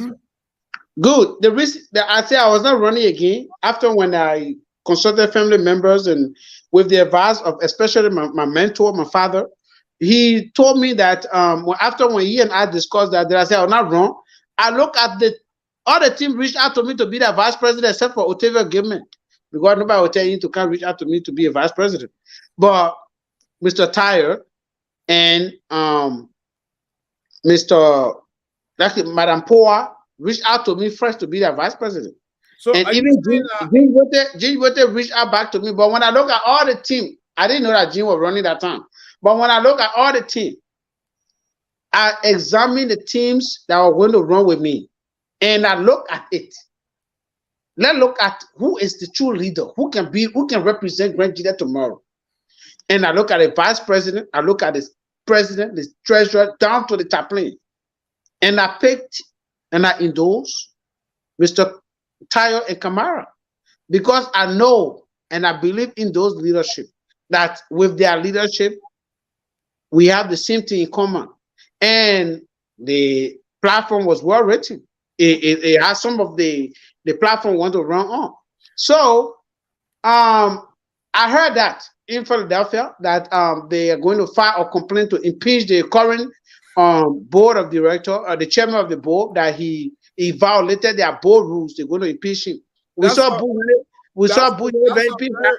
a very breaking news. It just came into our and I heard that from a reliable sources. And when I came back, I told myself I wanted to call him, saying I reached out to some board members. But since I came back, I've been working. When we're talking, I just come from the office, so I'll have to. That's the reason. Yeah, let's hear from Mr. Kamara. Mr. Kamara, did you hear that news?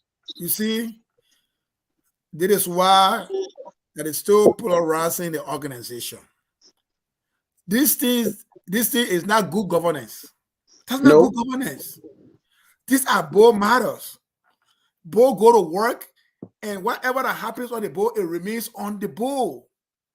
But because it's politicking, so it's going from place to place. At the end of the day, if this guy living with people that believe in him. Or if he is impeached for any reason, it will still be published. The public will still know. So yeah, but before it got to the public, then the board have done his work. That's good governance. Okay, but did you hear that? Let's hear. Did you hear that news? No. So I'm hearing it here now. Okay. Let me just Samuel, just a second. I will come back to you. Brother Yokondi, did you hear that news?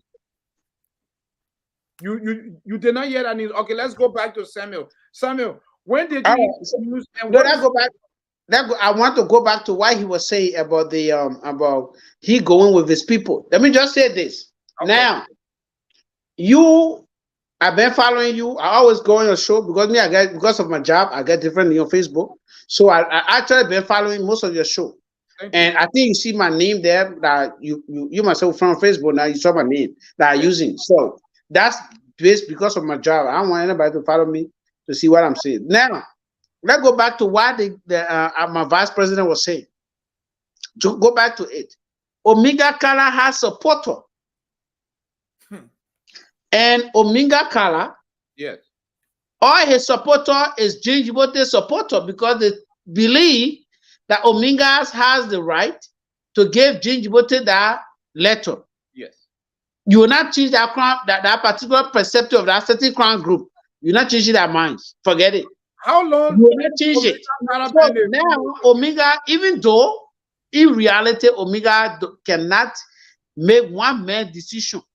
like the way other board members then did in the past that they did with them. But he couldn't have made that decision. But he went and made the decision. He said he and the 5 board members that made it. But he still got people that support that idea. Forget it. So what did he do that he's subject to being impeached? What did he do? Can you clearly state? What is the accusation against Okay. He violated the board rules. And by doing what? Okay. According to the board rules, Yes. you have to meet 2/3 majority to come to our decision. For instance, in a case where James Gbote wrote the board and told the board, say, hey, my time expired. What you want us to do? Even though I believe his leadership, because when I change district president, all the things that happen affected up. But it depends on how you act as a leader. Yeah. He didn't act the right way when he wrote the board. I went and called the national administration, the entire membership on the teleconference, including the board, and told them, told the board and say that XYZ thing I want to do. Right? I said that XYZ thing I want to do. And we did that. You understand? But for him, he wrote the board. Omega, according to him, he said he convened meetings 9 times. According to the letter, I'm just quoting the letter. He convened the meeting 9 times. And because nobody attended the meeting, he made his own decision and said, hey, man, stay. Now, according to the board rule, he couldn't have made that decision. He rather lead the team blend like that and make sure that the 2/3 majority come. And since the 2/3 majority didn't give him that consent, that's the reason why now they're trying to impeach him. They think that he broke the board rules. Let me stop you right there. Well, thank you for making this for clarifying this, because even though the news just coming in, but it did not state the reason that he, the violation that he did. So thank you very much. Yes, I really appreciate that. I want to get a clear understanding because I don't want to report anything false for our viewers here. Are you listening, Samuel? Yeah, I'm listening. I'm hearing you. Okay, so Honorable Omika Karwho, I want to recap here. From your statement that he made a decision, even though he attempted to call for a meeting to there, they did not show up. So he made a decision by extending that 2 years. So that decision was only made by himself. No one concurred. Well, according to him, he's a personal friend of mine. Yes. He said that the board leadership made a decision, which means there are 5 of them. And the 5 of them does not still constitute 2/3 majority of the board, regardless whether it is only him or the 5 of them. So because it is still in violation of the board rules. Because there's 44 board members, am I correct? For the 2. For the 2. So 2/3 of 42 will be how many board members? 21. For the 2 board, I said we have 21 chapters. Yeah, so 2/3 will be how many? Let's do the math here, guys. 2/3 of it will be at least, I think 18 states. Okay, so 18 board members was supposed to make decision of the 2/3 talk about that, they go by chapter though. I don't think they go by board member. And the 2/3 chapter they talk about, Mr. Kamara. The 2/3 talk about is that the entire board or that the states or the chapter? The board, the 2/3 of the board members. Yes. So for the 2/3 of 42, am I correct? Yeah. Okay. For only 5 make that decision. So he's in violation of the Constitution and the yes. He actually, okay, and that is the same reason I want to drop you to a point. That is the same reason they impeached Bunyole. They said Bunyole made decision by himself without contacting the other board member, and that's why made Zabasoba and the other to write and say Bunyole has been impeached by the board. And since Bunyole was impeached, at that time, Bunyole was cornered already. Bunyole, if you have your own board member executive, so board member executive. So that's why it was, yeah. Samuel, this is very interesting. We will also spend at least 2 hours on this when I invite Mr. Omika Karwho here before the important meeting coming. So, Mr. Kamara, what is your thought on this? Because I know you're breaking news, you and your Kondi. What is your thought on this? Let's bring Mr. Kamara in. Then we'll move back to the platform. You know, like I said, we are discussing major issues and also breaking news. We are discussing a platform. So we are discussing everything together. So what is your thought on this breaking news? It's just adding gas to the fire. Wow. It's just adding gas to the fire. Like a good governance again, V. We have the election commission Saka over here. We have candidates being disqualified. We got people putting together as a group going on show. Then we turn around, we got print on the platform that inciting people against the commissioners. Then now again, another news coming again. Oh, they coming in. Are you think it's getting better or it's getting worse? So with that said, gentlemen, I want you to be honest to me. You, Mr. Kamara, Samuel, and Yukondi. With that said, with all these commotion going on, would you say that GGAA is in a state of turmoil and election collapse? Use the word collapse. But when I came here, I told you say GGAA need a safe haven right now. And yeah, the Kamara team, if they want to provide them a new day and a new direction, with starter code not going to be as usual directly. That's what GGAA need right now. So my follow-up question, let me ask you, Yukondi. The election was scheduled according to the commissioner for May 7th. Do you think this election will even be held in May with all this going on? Your thought?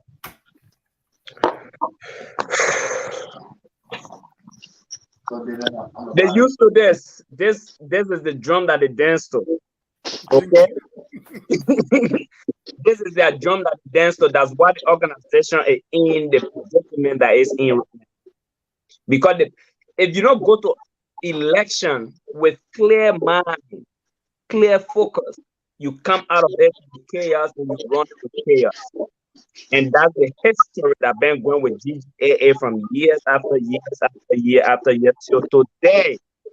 We have a team with an agenda and a vision to save this organization.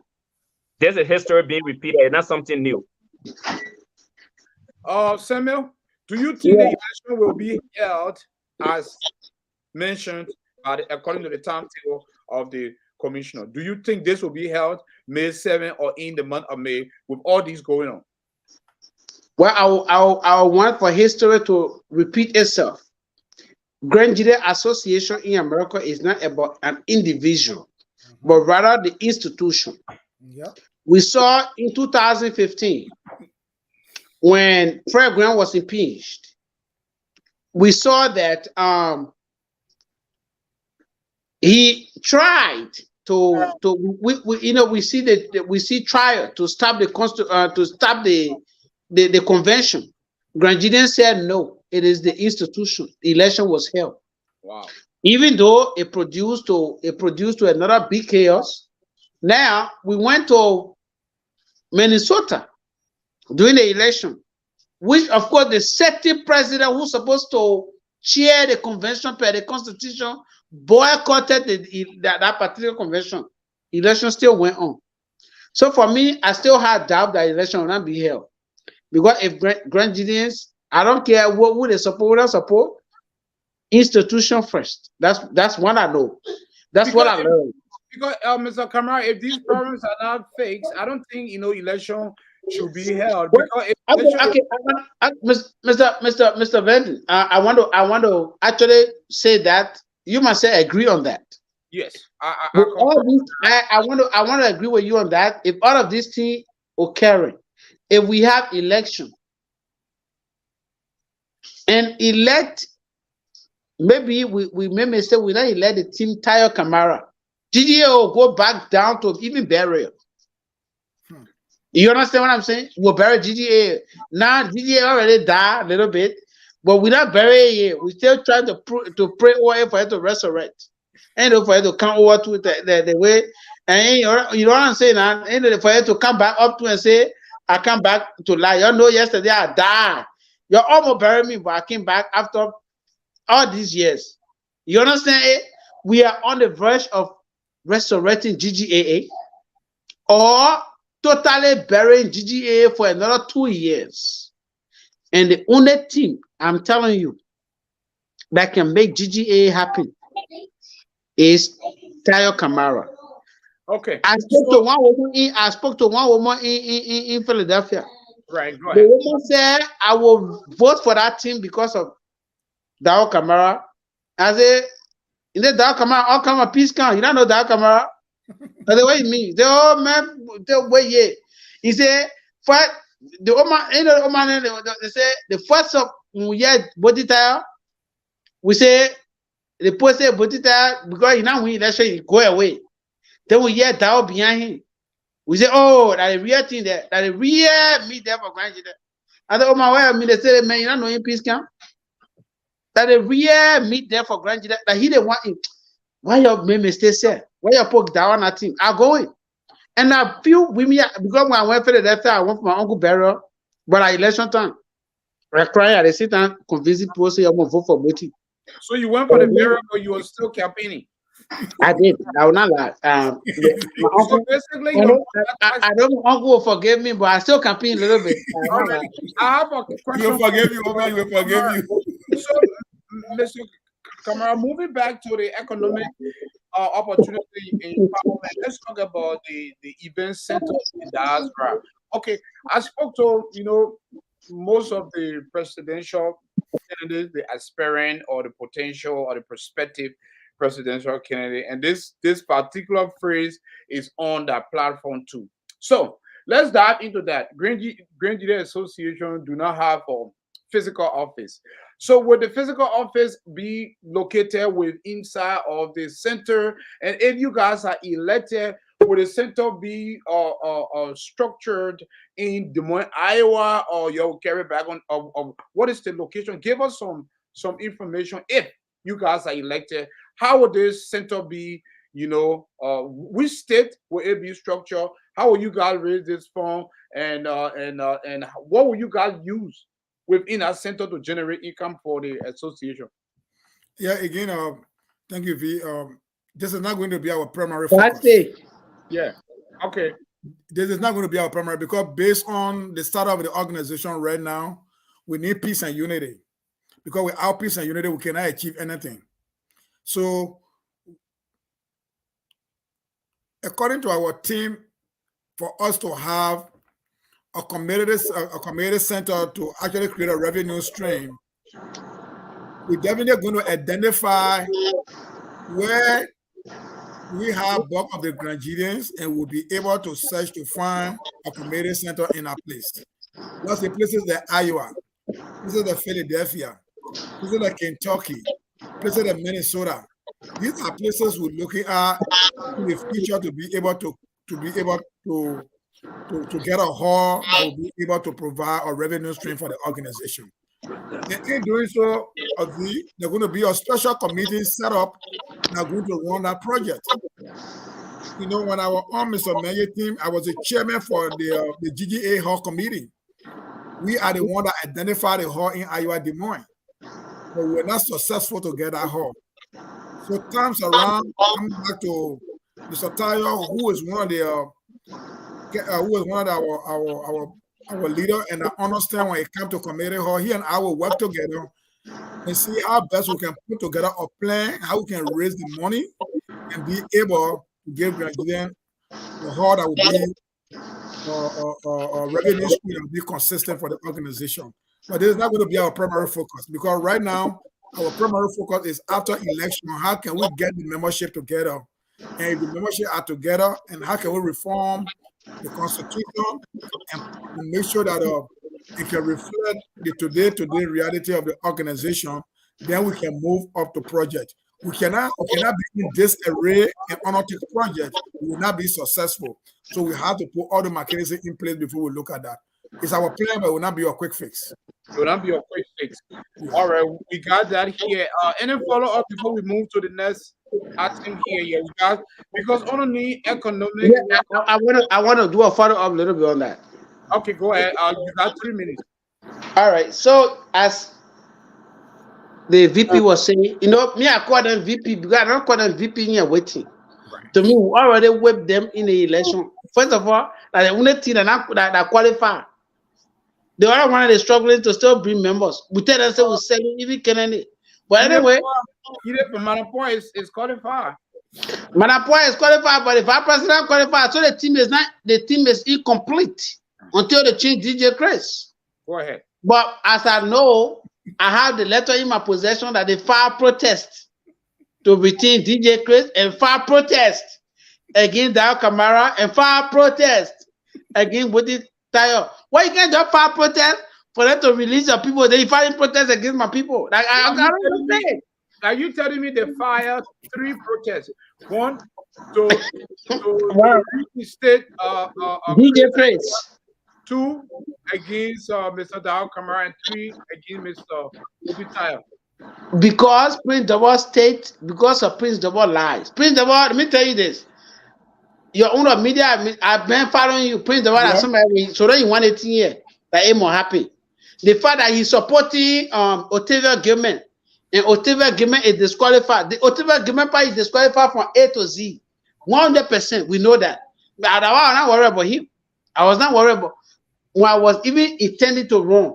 My main worry was either poor before I ever even Gbote Tayo. My main worry was either put on Otavia Gilman. So I can't wait to schedule online debate like this, a virtual live debate. Okay, you must schedule online debate with Idepoa campaign manager. Let's see whether you know the constitution. Who is Idepoa campaign manager? That's my brother-in-law, Television. Then he come. The member to my enter. Yeah. So then he come. Uh-huh. Then my brother-in-law, but that schedule the debate between you and myself. Between he and myself. You know, the man even know the constitution. The fact that they file protest against Dao Kamara and Gbote Tayo. Are you kidding me? How can you file protest based on hearsay? You know, even have evidence. Mr. Jaiden, we'll come back to that, but let's move on to, because you wanted to add on to the Grand Jide Event Center in the diaspora. Yeah, I'll add on to it. You see, the Tayo Kamara team, you know, when I talk about GGA politics, they can pin me to the extent he can be joking me. So I can just be talking, you know. But when I will just stick to that point now. I don't want to go left and right. Let me just go straight. And don't worry, I will also schedule a one-on-one 2 hours conversation with you. Yeah. No problem. I'm always available. Now, thank you. The center that Menye introduced, Menye was going to do a very good job, right? With that particular implementation of that whole project. Do you know how much graduate association spent on her? Do you know how many graduates spent on her? Forget about graduate association. Don't look at the time Gbote Tayo had her. You know how many people used to be marrying there, do all these things there? We can make our own money, we can generate fund with these things. But as I said, in the far-sighted beings, people that really get together. You see a reverend on a team, they made a pastor or church. Do you know how it takes to put people together for them to even believe in your preaching? We have somebody like that as a vice president. We have somebody who created the Labrador organization today in Iowa, leading the team. So the community center, we're going to acquire it because now we learn from the mistakes from many times. You see, precedents are made based on mistakes. As I said, I'm a criminal justice person. I work in the criminal justice field for many years now. People make America, you see, they make mistakes every day, but that's what they call precedents, exclusionary rules. All of these things created because they got mistake from the past. Somebody go pull somebody over from the car, and then they didn't get probable cause. Then they say, okay, you gotta create this precedent called plain view. That our plain view now is when I was patrolling yesterday, I see something suspicious. Now I can create that probable cause to go and arrest that person. So GGAA will make mistakes, but we can build on those mistakes to make good decisions tomorrow. That's how America is built. We are going to have people put in place for us to have at least 2 community centers here. Our first thing is not all of these things will happen. A GGAA is really structured Yes. If we have good governance, Yeah. if we do not have only one bold man say yes, so say all. If we have people that incline to the Constitution on the board, we'll have all of these things done. The entire Kamara team is a team of experience. Thank you. And I was so proud that somebody was telling me, I will not lie to you. I didn't stay in Jigro, so I don't really know that Kamara. But the old man there that spent time with the FIDE. And I talk about the own introduction.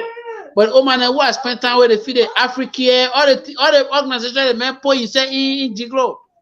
It came out. That's the way my grandmother once told me. If you are a late farmer, a farmer who can come out of that you're the last person that can enter the town, then all the farming finish. Everybody can go eat the money, but are you the last person to enter? They say when you go on the farm, you have to leave a mark. That when you not come 6:30, the 6:30 you can always come home. People should walk with that mark that you leave so they can find you, they can trace you. And that's what Mr. Kamara did to himself.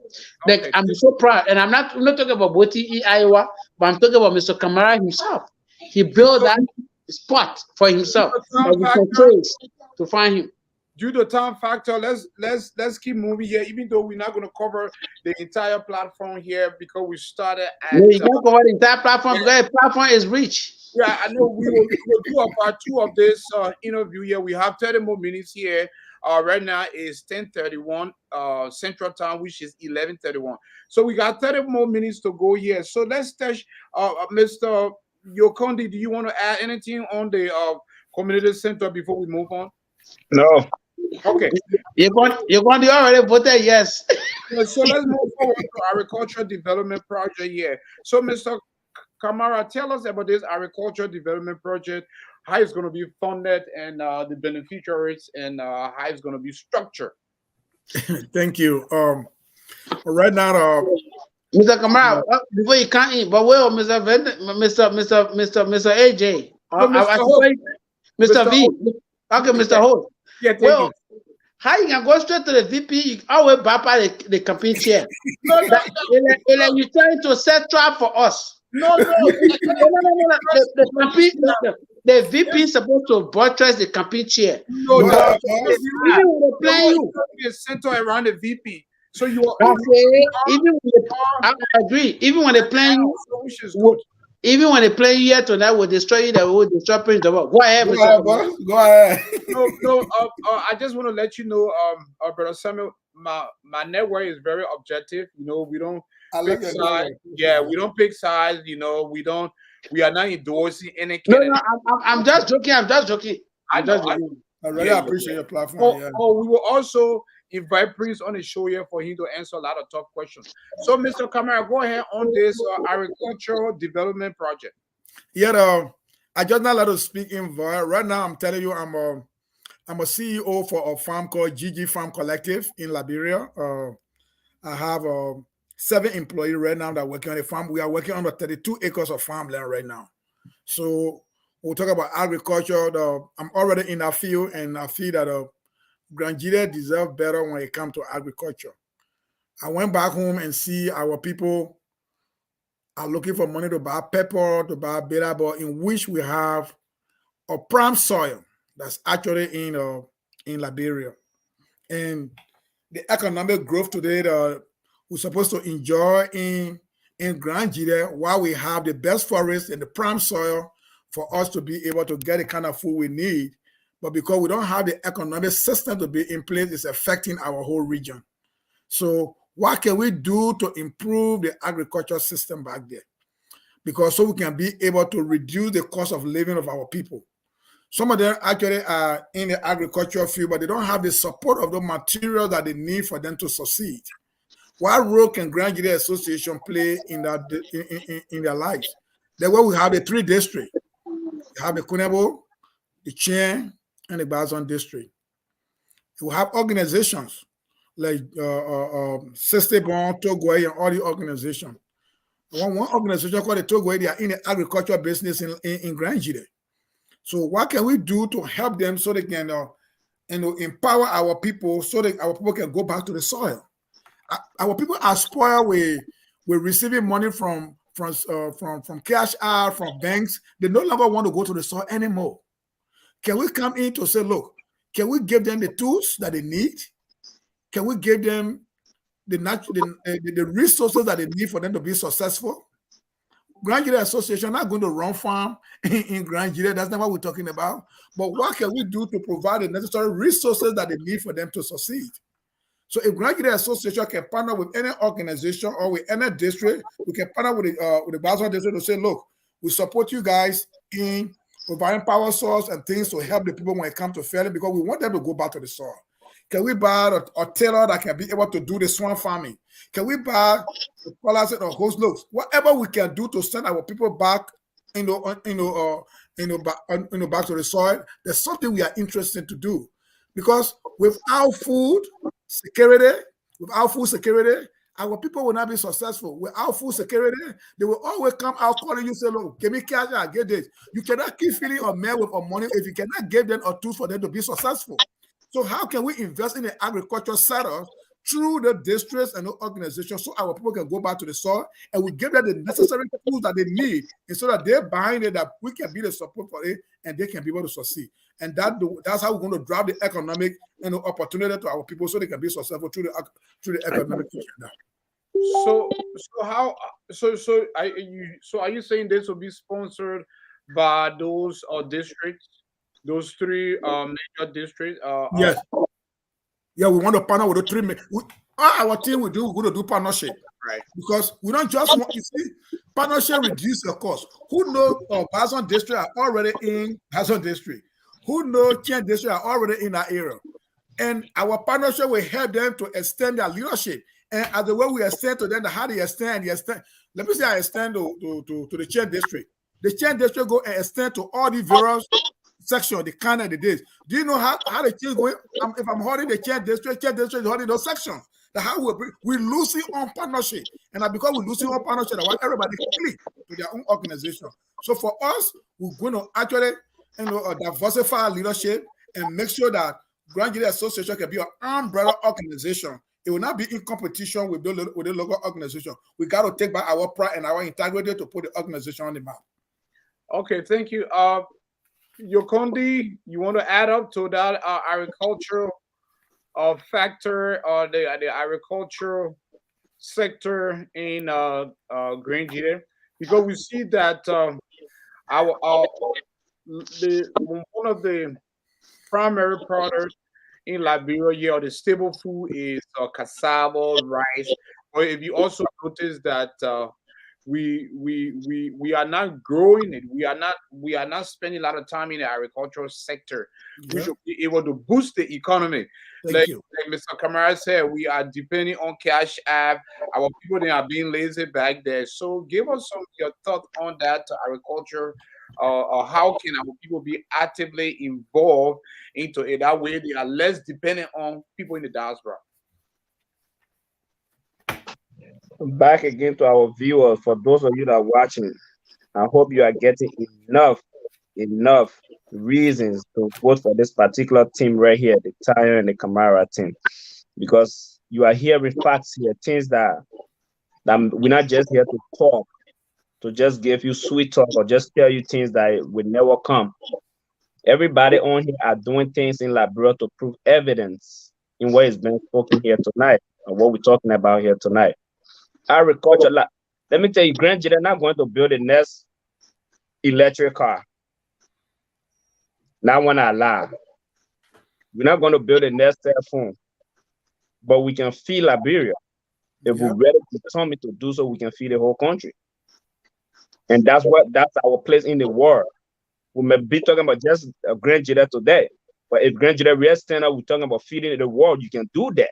Because that's our strength, that's our foundation, that's what Africa is for, and that's what Liberia Grand Gbote is for. So yes, what Mr. Kamara said, you get 32-acre work going right now. It's proven. You get people working on the farm. It's proven. With that being said, the major thing that I was introduced to this platform tonight is partnership.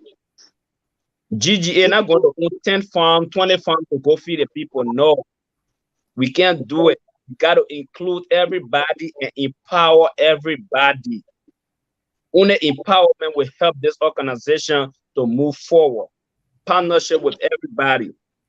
Because if you empower me, I get people behind me that come in and I also bring it along. And that's all we can do here. So my only thing I'm gonna add is gonna keep singing the song. Everybody here, let it hear it tonight. GGA is for everybody. And that's what we're going to do, to partner with everybody to make sure our people succeed in whatever department that they're waiting to put their hands in, that they're waiting to take project in. GGA is going to support you in that direction for you to succeed. And our organization will succeed as well.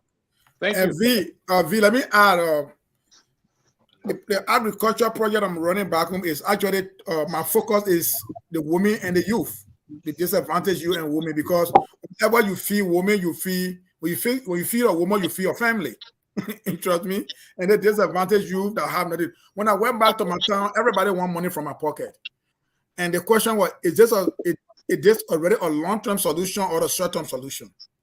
So when I went back to that town, they were surprised when I told us I was about to make farm.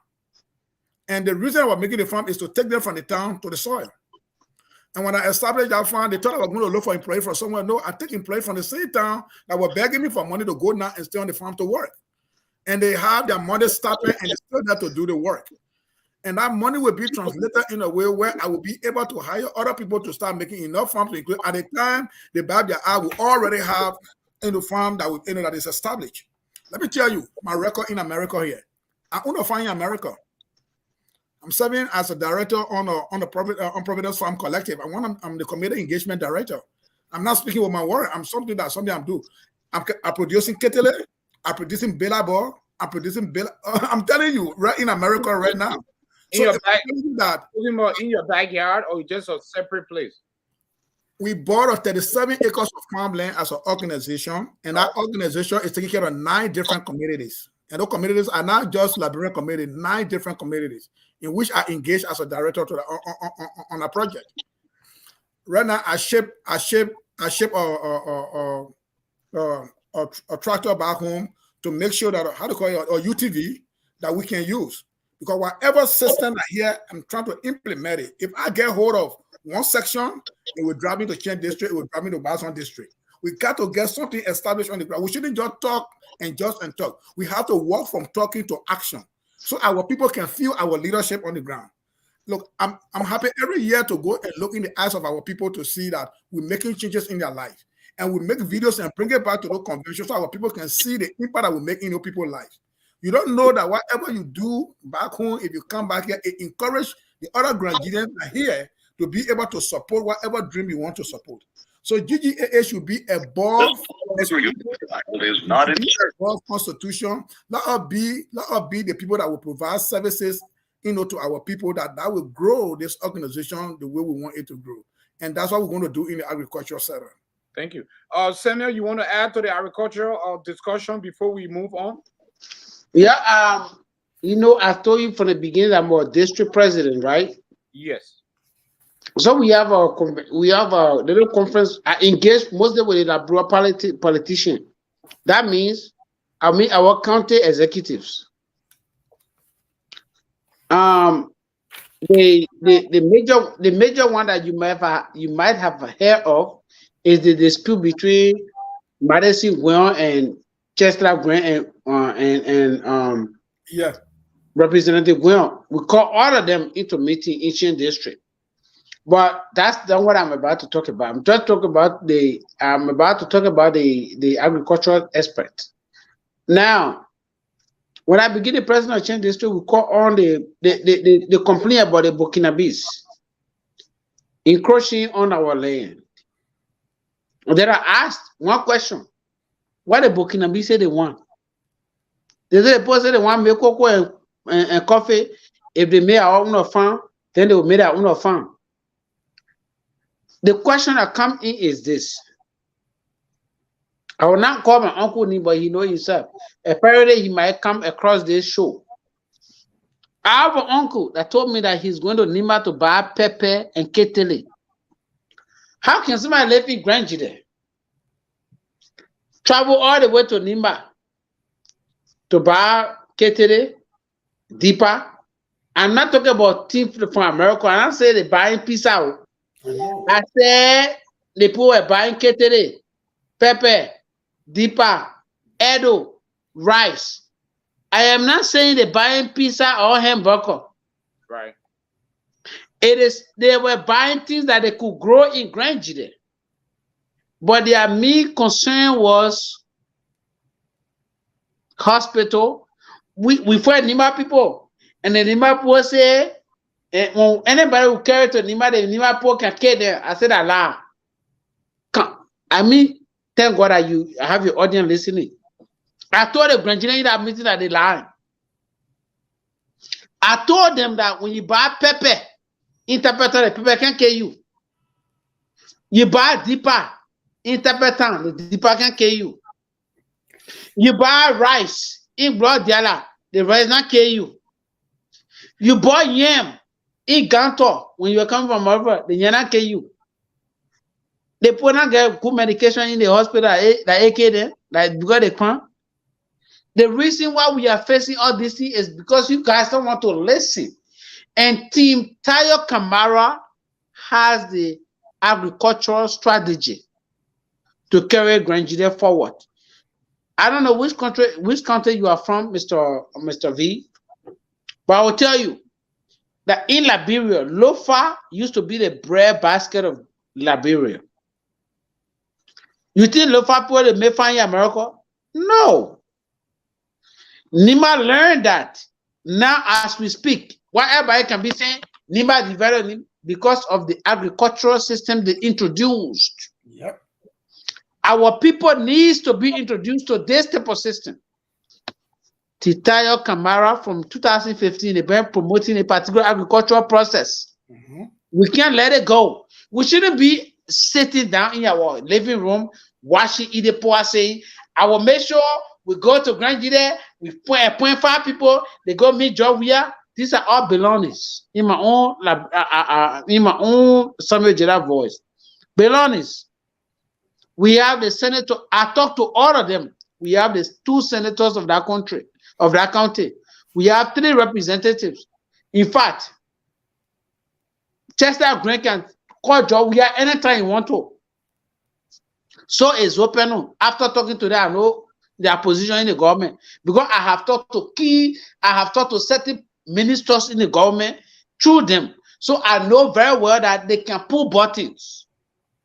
Yeah, it's still George Weah is going by early plan because you know government is continuated. Any level math, that particular math, you can't change it. Any level of first print, that particular first print, you can't change it. George Weah will listen to Ellen first because the team making it to be successful. He completed the airport. Who get the credit? That Ellen? No. He completed the road from Maryland to from Harper to FaceTime. Who get the credit? George Weah. He completed the road. He almost completed the road from Gata to Saniquere. Who gets the credit? So nobody should fool Granjide to say I will appoint 5 people that want me George Weah. No. I have talked to the 5.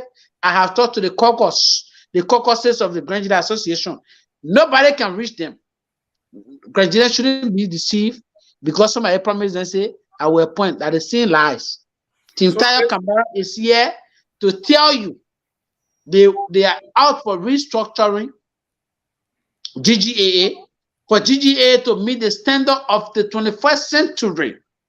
So this project, the agricultural project here, guys, will it be undertaken within the first term, or you looking at something more, you know, maybe the first term in a sense. Okay, Mr. V. The first term in a sense that the entire GGA is well restructured. Yeah. We can say, okay, the restructure is the inauguration, for instance. I'm just saying that instances. Let's say I'm just saying, let me just give you instances. Let's say Gbote wins election today. Yes. Gbote appointed let's say Constitutional Review Committee where Mr. Vice President served as the ex officio on that committee. He goes there, they rewrite the constitution. GGA is now restructured. We have only 9 board members instead of the 42 dead board members. Now we have 9 active board members. Because the board members we have now, they are all dead. Yeah, but Leave me one board member who breathing. I So- don't see any board member that breathing. same All the way, board members dead, years including to the chairman. how will you complete this project if you guys taking up to 2 years to restructure team? Because you are not And sure that is a no given with the- me, Mr. Vending, you are not Mr. Vin. sure if the constitution will be amended to give you guys 3 years for your Exactly. So now that's what I'm coming about with the amendment. The amendment from the time he's elected to his inauguration, they did not come and sleep. They're not sleeping 3 years. No. They did not come and sleep to wait for inauguration before they act. From the day we are elected as governing body of GGAA, GGAA will set up a constitutional review committee. Now, before the inauguration, we might have termed the inauguration to be mini convention / inauguration that will implement the constitution. So at that time, we'll be every 3 years. Because if we amend the constitution and we give one 3 years term, we can still implement all these things that we're talking about. The 2 years terms is my phone was acting up when I didn't comment on it. The 2 years term that it bring the whole election saga in GGA. 1 year you get elected, you get only 10 months to apply, maybe a few months to apply your inauguration. You don't focus on no project to September. September come, your inauguration finish. As soon as year end, September, October, November, December, 3 years. Only 3 months you get to the next year, to your second year. That's it, almost the first year. So you have nothing to show. So that's why the Kamara and the Tarle and Kamara team coming up with those 3 year proposal. The first year will be used to that merit making thing where we chill and stuff. But then the other 2 years that real man making thing that we're about to do. Okay. So let's move forward here because we have about 10 minutes here to pretty much come as the show here. We touch base on community reforms and peace and unity. My man, you say you're going to go get 30 more minutes. Why can't I just be 2 hours, 30 minutes? You going? No, I gave you 3 hours. The show you shut it wrong for 2 hours, but because you guys, we have 3 of you guys on the show, so I extended it to an additional hour. But why your co-host and your panelist Wednesday are late tonight? Because it's a year money. Because I know Augustus just tell me. No, Mr. Flahn came on, but you were behind the scene. I did not due to the Mr. Flahn, you the strong supporter and are your analyst? Are you kidding me? No, but listen, you asked me a question, and I yeah. So we can dive into that. He's a guest analyst. Anyone can request to come on the show to be guest analyst. You gotta give them the opportunity. Then you should give me guest analyst. Okay, I'm proposing to be your guest analyst. If I'm interviewing maybe the Idepua team and you ask me, say, AJ, I want to come on your show as a guest analyst, I give you the opportunity. That's why I make you a guest analyst. Okay, that's good, but Kai Flahn, you not coming when I come in, so that why you not coming. But listen now. He came, but he was behind the scene, and I didn't. But I'm telling you, why you not come inside? No. The man said the other, you know what he told you? The mentor you said. No, AJ, that reality straight. The mentor you said, why you put the mentor there? The mentor you said, the mentor me. No, Mr. Demetrius. No, Kai Flahn sent me test. Kai Flahn said, the fact that you tell me on that show, I'm not come there. Can you show the text? No. That promise it. No. That promise You messing with you. But actually, he came behind the scene. I did not notice him, and he had to go do other stuff. And what's his name? Augustus. He works on the road. His network is pretty bad right now. He can't come on the app, so it's okay. Yeah, only when I come online. Man, the vice president been coming on your show all these years. They put Ben coming, but the father I say I coming, they run away. No, they did not run. They will meet up with you. Trust me. And you can also ask me if you want to be our analyst when I'm talking to the poor team. Our analysts not only analyze things, but they can also rebut statement from the opposing.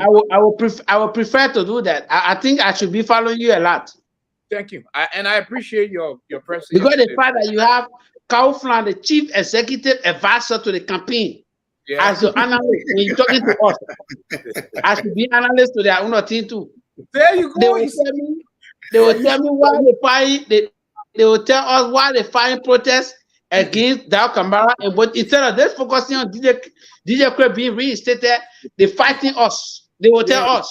So when I bring the poor team on, you can be a guest analyst. So and you can also rebut that statement. But let's move forward now. We were trying to climb out here. I have important question for you guys before we climb out here, and I just and I want your take on this.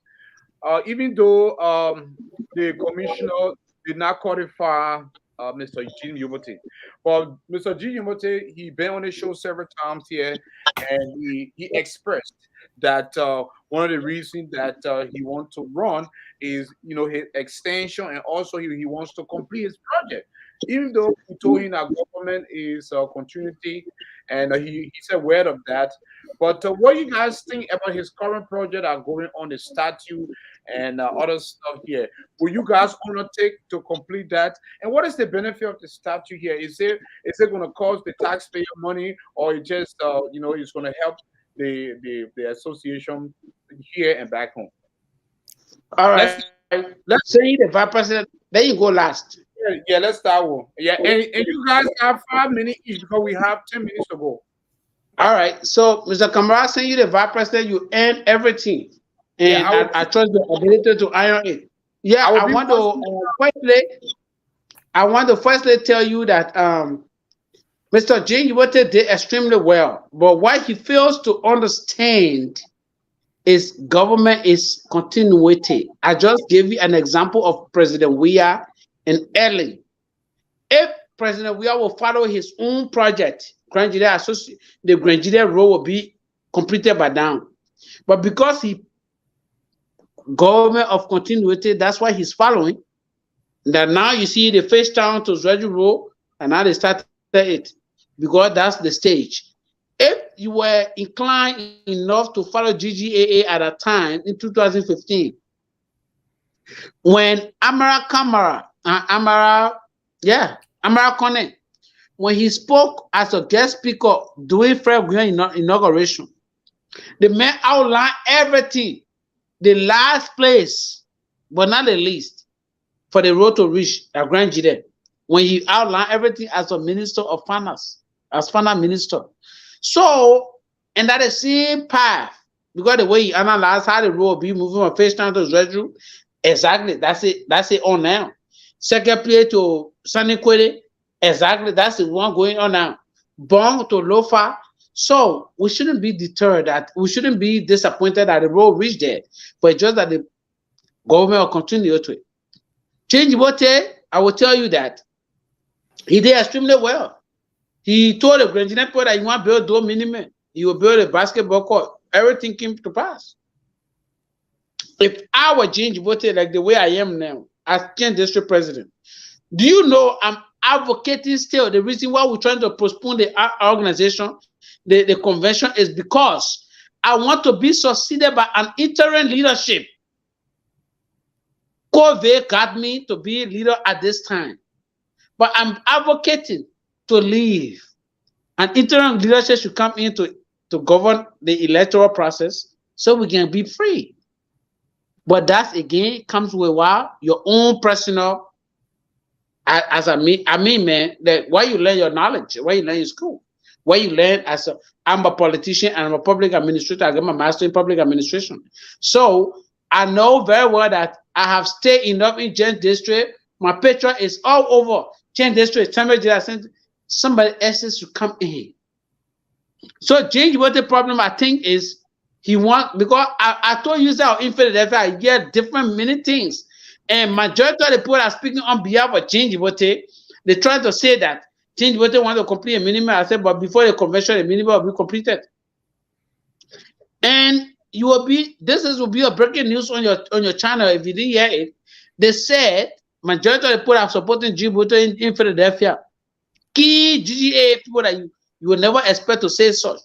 They said Gbote have an agreement MOU with this organization. One organization has to build one school in Liberia, something in Grand, something like that. They said they want our school to be completed at the project they're talking about. Call Gbote back. Say which project you want it to be completed. Is that a monument or the project that I start here? I think I changed network.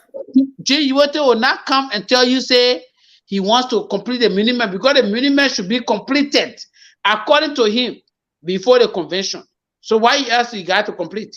But the monument is almost, the statue is up, but it has not been revealed, and they still put the crafting. But I'm just telling you that before the statue, before the convention, according to your own mouth, the minimum will be prevailed to the people. So which project you want to complete? That is school project that he not even start yet.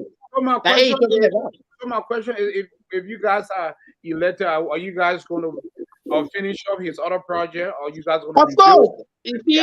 Okay, that's the problem I have. I told you, say I was a convention, I was a youth chief with Fred Guion.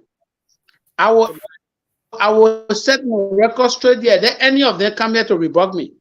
We have a situation where Timothy Collins established the Grand Jury Association website.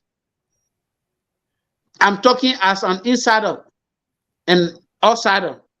During Timothy Collins, I used to debunk him a lot. Jonathan Gbote used to be my worst enemy, but now he's my best friend. No, but let's not talk about the website. Let's stick to the Gbote project. Because that's what I'm going to. That's what I'm going to. He was very adamant of him completing his project because he feels that even though government but that's what I'm going to. But that's what I'm going to, Mr. V. Leadership always ignore project and try to focus on Mr. V, that's what I'm coming to. Okay, yeah, go ahead. As I was stating, Fred Guion became president. As I was stating, he became president.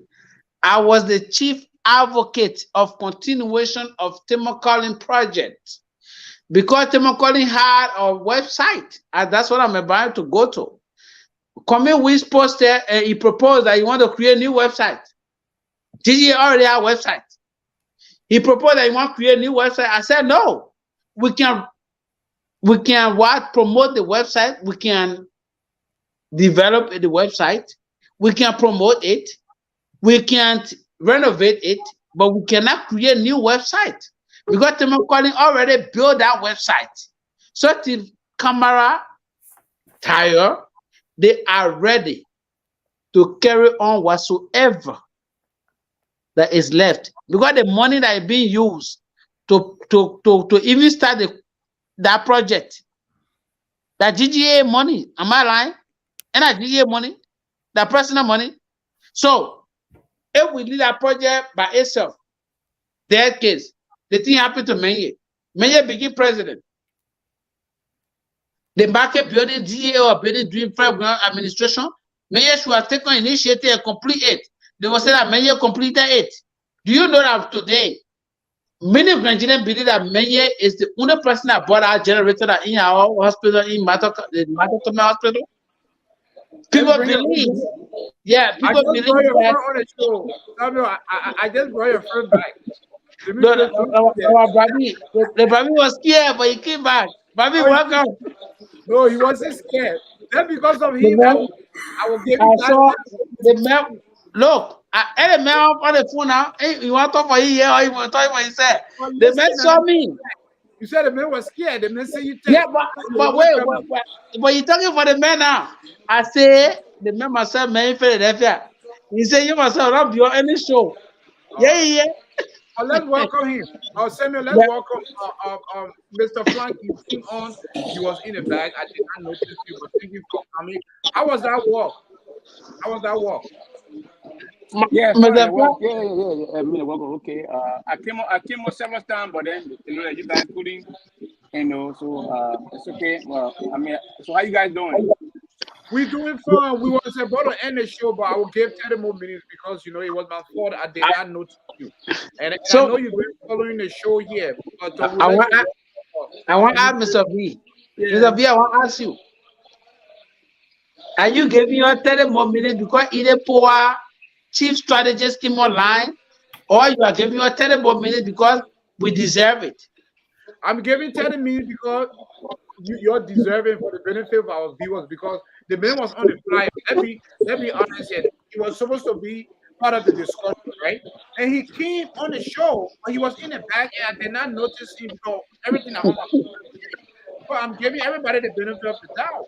So is that That's good. okay?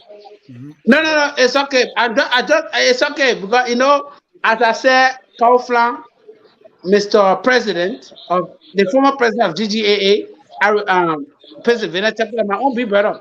Yeah. I So respect let him him a come lot. in. So let It's just that they're going weekend when I came there.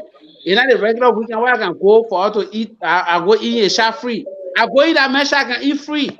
so let's bring the So, man on because the but man has the man promised me that he myself not me face to face on live. So I'm yeah, kind but of surprised to no, see you. he's on. The man is a guest analyst. So Yeah, welcome, but I believe that you test that man to come on. I believe it. Mr. Flahn. Do you want to come in here, introduce yourself Uh, here? yeah. Do you have any Okay. Look. comment to make here with regards to what we're discussing? Yeah. Actually, I didn't follow most of the discussion, Yeah. but I look at the topics here. I think gentlemen, they are trying to unleash their platform, so I think that's good. And I listened to some of their platform. Even though I didn't go in detail, and my little brother down there talking, that's fine. He's a campaign man for Gbote, that's fine. But I was coming on here tonight as a guest analyst. I'm not coming as either poor or somebody. They're gonna just we're coming on here at least to analyze the Sonny and if you have questions to ask the candidate, that is the candidate that are going to lead us. So we need to ask them some tough questions, and also that because everything we do here, it may all come. It all boils down to transparency. Looking at GGA today, the organization is going dead, and the excitement is not there anymore. So we need leadership that will come in and bring the organization back. That's what we want. This is not about personal context. And but trust me, Kamara, he told you the first show, he's a very good friend of mine. And that I had no personal thing against him. But I just like things to be I just like the fact. And if something not right, it's better to say it. Because that's the only way people learn. And I like the conversation we had. Everything we said, last night, he said, yeah, it's good to learn. So I know he's learning.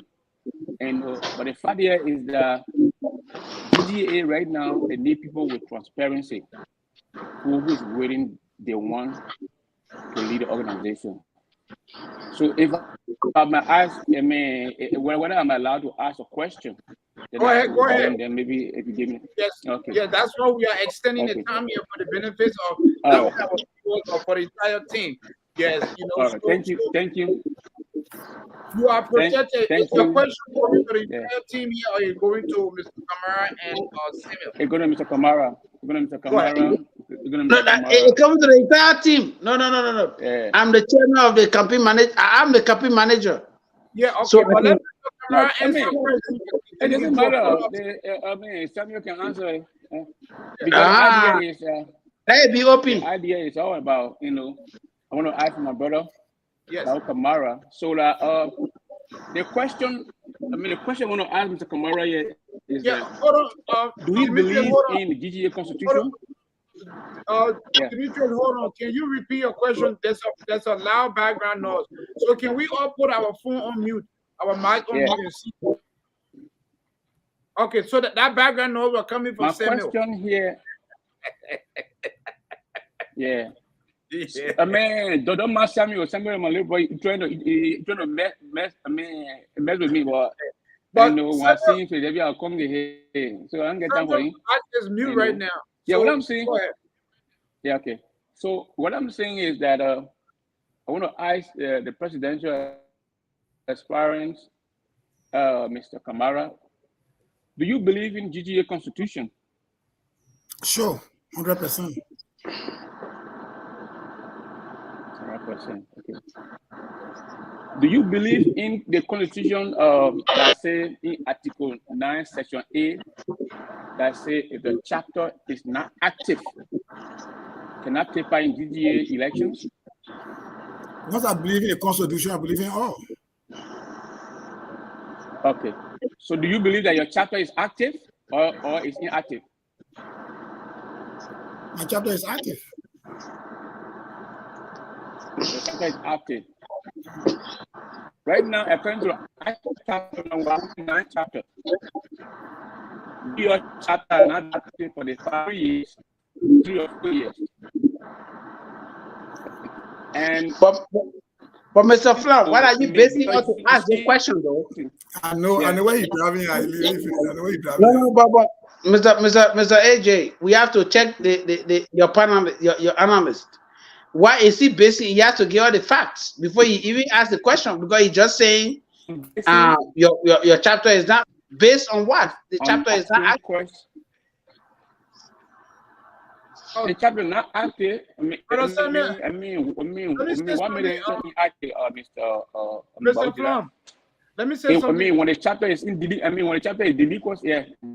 Mr. Flahn, let me say something. But this is directly to Brother Samuel.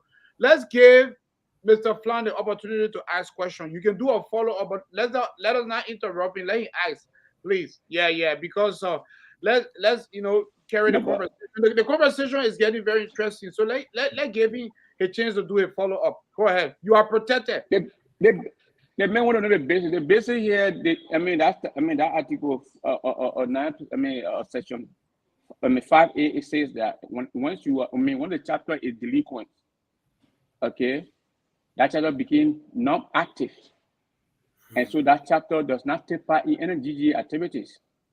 And look, when I was reading something, I came across a quote that said that, knowledge is power. At the same time, character of a man is a respect. There's a man with good characters. It's a reverend. That's why I asked, do you believe in GGA constitution? And exactly as he said, yeah, he believes in GGA constitution. So I was asking whether do he believe in that part that says if the chapter is not active, the chapter does not take part in the GGA election. That's what I want to ask. And he said, yeah, he believes everything. So now, what I'm saying here is that because if a vice president is a president in waiting, okay, it can be a president anytime, and you're going to use the same organic law to run, to lead our people. So under this, last time when we came on this platform, the brother himself admit that the chapter is not active. New York chapter is not active. And so when New York chapter is not active, I believe that then there should be no reason why he should be running for a chapter that is not active, that have not paid their due for all the years. But today, you see, a good to Gbote your way and go through, and but a good to be transparent to our people. Okay, our people need better. We need leadership now that will uphold the rules and regulations of GGA. And by the way things are right now, you can give all the good platform. But do you believe in the constitution of GGA? That's the problem. If you believe in the constitution of GGA, then I think that many of you with that vast, untalented, respected person should withdraw your candidacy from that, from Gbote because you don't meet the criteria to be a president. to be a vice president for DGA. Let me answer. So you ask how to make me ask a question. The question. Yeah. You ask the question and then you already give me a verdict. Answer one question. Answer one question. My man is got up. We not even answer your question. You already making decision. Who are you? Are you parliament? You will ask me a question. Give me a due process. Give me a due process to be able to answer the top. Okay, go ahead. Are you? I mean, you give me a due process. You give me a verdict. You answer the question. You No. didn't answer the question though. You said Yeah, yes. but that's no. Listen, Yes. no. After you ask the You question, said yes. I asked you. I come in now. You said yes. I come in. Yeah, Flahn. After you ask the question and you said, "Do you believe in this?" And then you say, "Yeah," and then you read a section. You know, sometimes you gotta read a section and you misinterpret the section. The section does not say that because your chapter is inactive, so you can't participate in GGA or election. That's not why it said it never requires election. It said if you are delinquent, there's a penalty. Read that section. Delinquency is different from stopping someone not to participate in the election. And let me get this clear to you. The last time when I came on the show, I told you, say, I pay my due in the branch.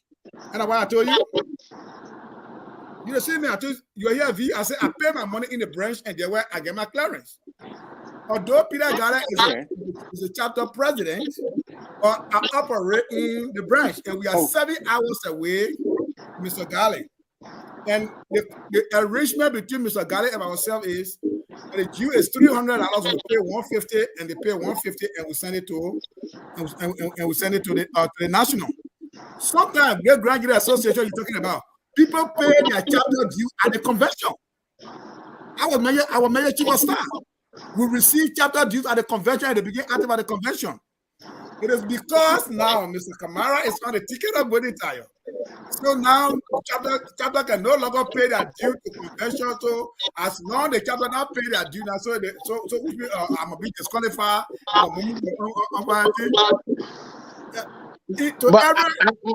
want to budget. But Samuel, but let Mr. Kamara finish, then you can come to budget. So that's Samuel coming. I'm 30 minutes. Don't get born. You know that boy. Go ahead, Samuel. Go ahead, Mr. Kamara. No, so I'm saying that there is no notification. This is the reason why you see this team. We are coming in with leadership development and orientation. Because many chapters you have today, you call chapters. Nobody reaching out, nobody engaging them. Nobody telling them what the reader needs to do and what they're supposed to do. So today, there are people that remain in power for almost since that chapter was founded. There's no election, and the ministry doing nothing about it. And just imagine you telling me to go all the way to New York City to get clearance. As for me, I don't see it, to be honest. I feel that where I pay my money, I do my activity, there where my clearance will come from. So it would not be honest to what we do in GGAA. People will start job buying, taking people from somewhere where they not even work. And nobody know that convention and not know that history. And these are the things when we get to leadership, we will work on to straighten out to make sure that chapter will be active. And when they are not active, they don't want to be active, then they can decide whether they have to be chapter of GGAA or they have to be in non-existence. But we're going to work on the stuff. I want to buttress on that. Yeah, I mean, I got 5 questions, so if you now go ahead with the next question. No, but no. I have to buttress this question first. Yeah, go ahead. Yeah, go ahead. As I stated from the beginning, Mr. Flahn, it is unfortunate that you didn't come online to listen to the good deliberation we had. But you kind of, I think for me, even AJ kind of a fine platform to liberate you from not coming on as planned. I still feel that you were not coming on because the whole team was trying to tell you what to say here, and that's what you just did. For instance, wow. For instance, what I see here is this, right? You know very well the question you asked Mr. Kamara. Just ask yourself the same question. You could be in the same shoes where you have a very big state. You have a very big state. Like Arizona that we have here. We have Tucson. We have to drive all the way 2 hours. We have Yuma, which is far. We have, I mean, like, just name them. But you have somebody that lives 7 hours away. And you say, are you inclined to the Constitution? Yes. It's like me talking to asking, you know what they feed it. We got the same exact question you asked me, and the same type of question you asked me. So, and that's what I was coming from the beginning. I said, are you sure my brother Karwho that I know that told me that he will not come on the same flap when the day I appear, you will not appear? That he didn't want to come back? No. You sure? So it kind of was short. Go ahead. Go ahead. I don't know when you were there. I saw you with your ego. They tell you what the ego pro they go on weekend. We talk about it. So see me now coming on platform. Platform. But this is the thing, though. To just come to a conclusion to say, Mr. Kamara, we know that even people that were not supporting the team heard about him. They said because of him, they will make sure they will leave either party to get on the team. They say that the man is not inclined to the Constitution. It's kind of a disturbing. It's kind of a showing the same thing what I said, you know what said. It kind of a showing the same thing what other people said, like your man Kaizo said that Mr. Kamara knows that he's not qualified to be president and to be a vice presidential candidate. I said, I want to buttress on what he said earlier. Look, we have constitution that we should follow. The team that you support so much. Idepoa served as vice president. Onotemo calling for 4 years. But she cannot even quote one constitutional clause surrounding the qualification of a vice president. Let's get to that. She knows Idepoa served as 4 years on calling nationally. But a woman cannot distinguish administrative from appointed. Administrative and elected position. She agreed with you and myself as we discussed that you guys going to file a complaint to reinstate DJ Chris under the notion that you considered, you Flahn considered one that an appointed position to say advise me. You consider it as administrative position because somebody say advise him. That's why your own interpretation of the Constitution is. Like somebody telling me, I say, you know what, telling me that Kamara is not qualified because Kamara only says that on a current situation media that he attended at Ohio. So let move forward. Okay. I mean, so, it is not a bad thing. Let me just tell you, it is not a bad thing, Mr. Flahn. Mr. Flahn, it is not a bad thing to produce a good candidates. And it is not also a good thing to produce a wrong candidate if you know very well that you were supposed to know the Constitution as the former vice president. Why you think I don't choose the other route on the left and I chose the right? Because the right hand is the hand we eat with all the time. When I was growing up in the zone, my grandpa used to whip me to eat with my left hand. The papa will whip me. And the right hand is the multi-tire team. The tire Kamara team is the right hand. Any other team that come after that left hand, we don't use it to eat. Do you believe is the right thing? Do you believe Mr. Kamara have the administrative experience to lead GA? Yes. Per the Constitution. Yes. As he served on New York chapter. It's up to you. Any elected position. It's up to you. See, because yes. because you the one that reading the Constitution upside down. No. New York Okay, chapter yes. has listen. Okay, I New said York yes. chapter, listen. New I York said chapter has yes. a branch. Yeah, I'm I telling you now. said yes. Okay, so I'm telling you now that if you are saying that either don't know, I mean, you are saying either don't know the appointed position from elected position.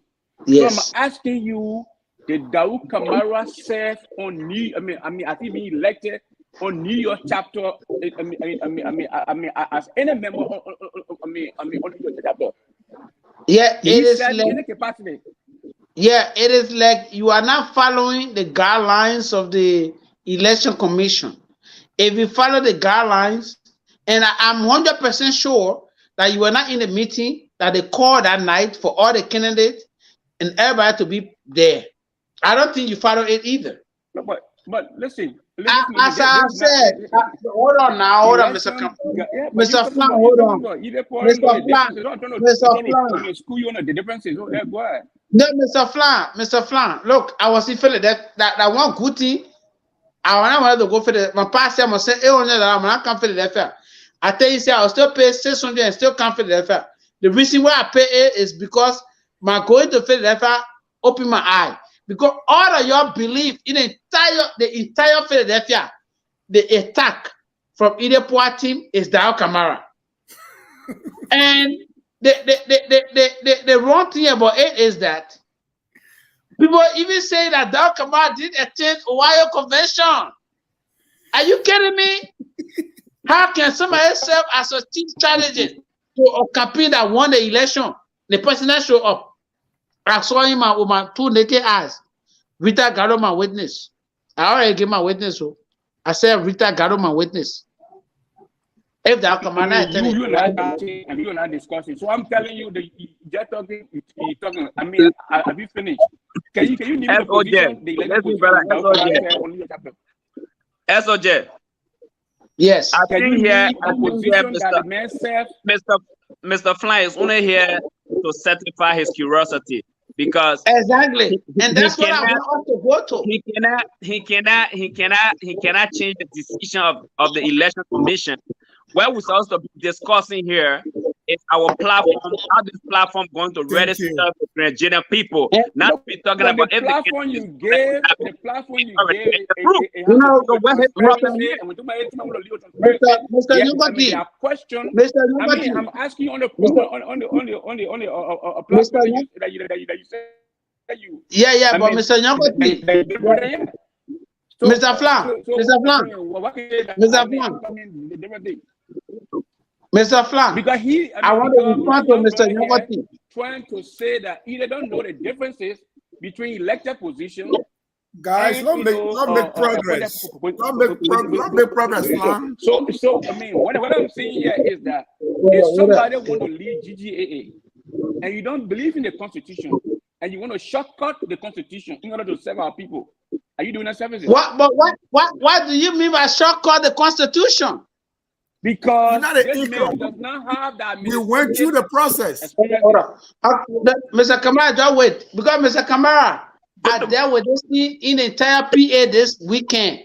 Let me deal with this here. Just deal with me. But I also let's. Hey, don't go PA. Don't go.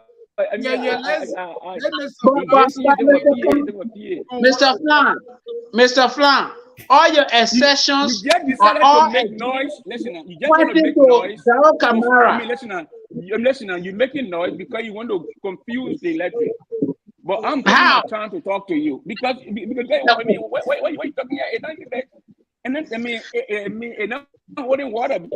Because what you say by condemning first thing that I said he believed in the Constitution. And he believed in the Constitution. Listen. Guys, Demetrius, finish talking. Listening or you listen. So, Victor,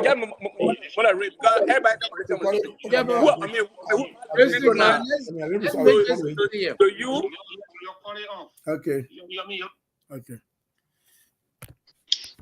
AV, hello? Yeah, you said listen. AV. Can I come in? You know, they get No, Mr. Kamara. make noise. Mr. Kamara, wait. Guys, Mr. Kamara, guys, don't wait. Let's listen to Dow. Let's listen to Flahn. no, this is what we're gonna do here, guys. So Yeah, make it what we're noise. gonna do here Wait, is wait, wait, we're let gonna me talk. get. Listen, You guys. give me talk. You give me time to talk. Let me come in. What we're gonna do is we are, let me see, 1, 2, 3, we have 5. So we're gonna give each person 5 minutes or less for your concluding statement. All right? No. But Mr. V, but you are not allowing Demetrius Flahn to carry a message across. We don't want you to leave this show. You guys are But we don't want Mr. Flahn to leave this show with the same message. Stop interrupting. Let him finish his stuff, and you can respond. It's okay. Yeah. So if You guys if- came here to if- interrupt me. You don't want me to get my thing across. You say, wait. if we Making noise. we will just give 5-minute concluding statement. Then we can complete part 2 of the interview. Mr. Kamara, what do you think? Oh no. That's how it come from. Yes, he will get her concluding statement. So, Mr. I will be the last. say you came late on the show. No. I mean, I'm gonna be alive because I met you here. Yeah. Hell no. Mr. Flahn, They this have- interview was they have about no- let me come to Mr. Flahn, this interview was about Dow Kamara. So he will be the last to close. Yeah. You know. So what we're gonna Okay. do is this. Okay. What we're gonna do is this. Let me ask you a question, Mr. Flahn, before you give your concluding statement. What is your position in the Eden party?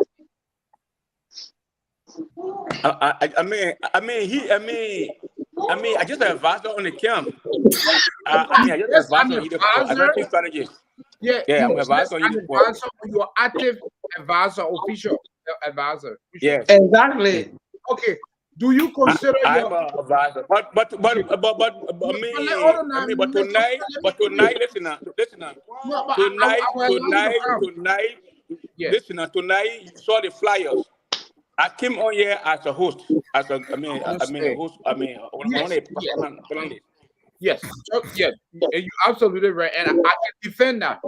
That you came as a guest analyst. But let me ask you a follow-up question.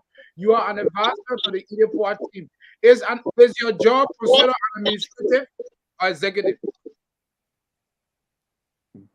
Administrative, because I advise on administrative issue. Okay. That's why they want. I made They want decision. that feedback. I made decision. Listen to me where they got confused at. GTA Constitution Article 9, Article G talk about the national administration. They say to be president for the national administration, you must be elected. But when it comes to chapter, it remains open. It didn't specify. So there's nobody on this earth or nobody from the panelists can tell me only the president decide who is all administrator. They say the only thing it talks about all administrator, they say you must have administrative experience from a chapter. You must have administrative experience. But when it comes to the other part, what they are reading now, where they are getting confused at, when it comes to national, they say you must be national vice president, must be national secretary, must be. But go down. When it comes to the chapter, it says you must have administrative experience from a chapter. So who are you to tell me whether advisor is not administrator, whether or super not administrator? It left with the chapter president to tell you, Karwho, when you got either and either tell you say, look, Karwho is not my advisor. Then of course, she chooses that. They could have give her room to do that. But you can't, but you can't interpret something that is not specified, that is not, that is not definite to say, well, because national administration say the person to be elected, so everybody else should be elected. No, it's nothing allowed in the when it comes to the chapter, it remains open. It will never define it. It will never define. Go back to it and check. Okay, thank you. Go check. So, Mr. Yes. We will come back to you for your concluding statement. Let's start with Brother Yokondi. First, I would like to tell Brother Yokondi, thank you for stay with us for 3+ hours here. We're about to climax here, you know, and so we will ask you to go ahead and give your concluding statement for tonight, addressing it and the viewers watching. If you get noise in your background, people you can mute. Yeah. Go ahead. Jerome, you muted. Your audio is muted. Jerome. Thank you. Thank you to Current Situation Media for this beautiful platform that has given us the opportunity tonight to come here and present our case and our mission and dream for the GGAA through the Tyon and Kamara team. Again, we are glad to be here, and to the Liberian people and to the Grenadians people, we want to say, open your eyes. Don't take this as politics. These are all people that come in to do a free will service to you and look for the right people. As you can see, it's only the Tyon and the Kamara team I really deserve that have the knowledge and the right platform to serve you in the right way that GGA need to go. And this platform, this how you call it, the media here is not. They have nothing to do with the election commission. On this platform is not where somebody is eligible or not eligible to run for president or vice president. So if the hosts that come here to ask such questions, we as the Tyon and the Kamara team have the right to answer those questions when it comes to who's is eligible to run or who's not eligible to run. We have the right to answer those questions or not answer it. So that goes directly to Mr. Flahn. Certain question to know we had a right not to even answer your question, because we are not here looking for candidate or trying to approve a candidate or trying to disapprove somebody, because this man has already been approved to run as a vice president. So it's not on this media we're going to come to start looking for why he's not eligible to run and stuff like that. It doesn't belong here. My Liberian people, please vote for the right team. And you know what that team is the Tyon and the Kamara team. Thank you very much.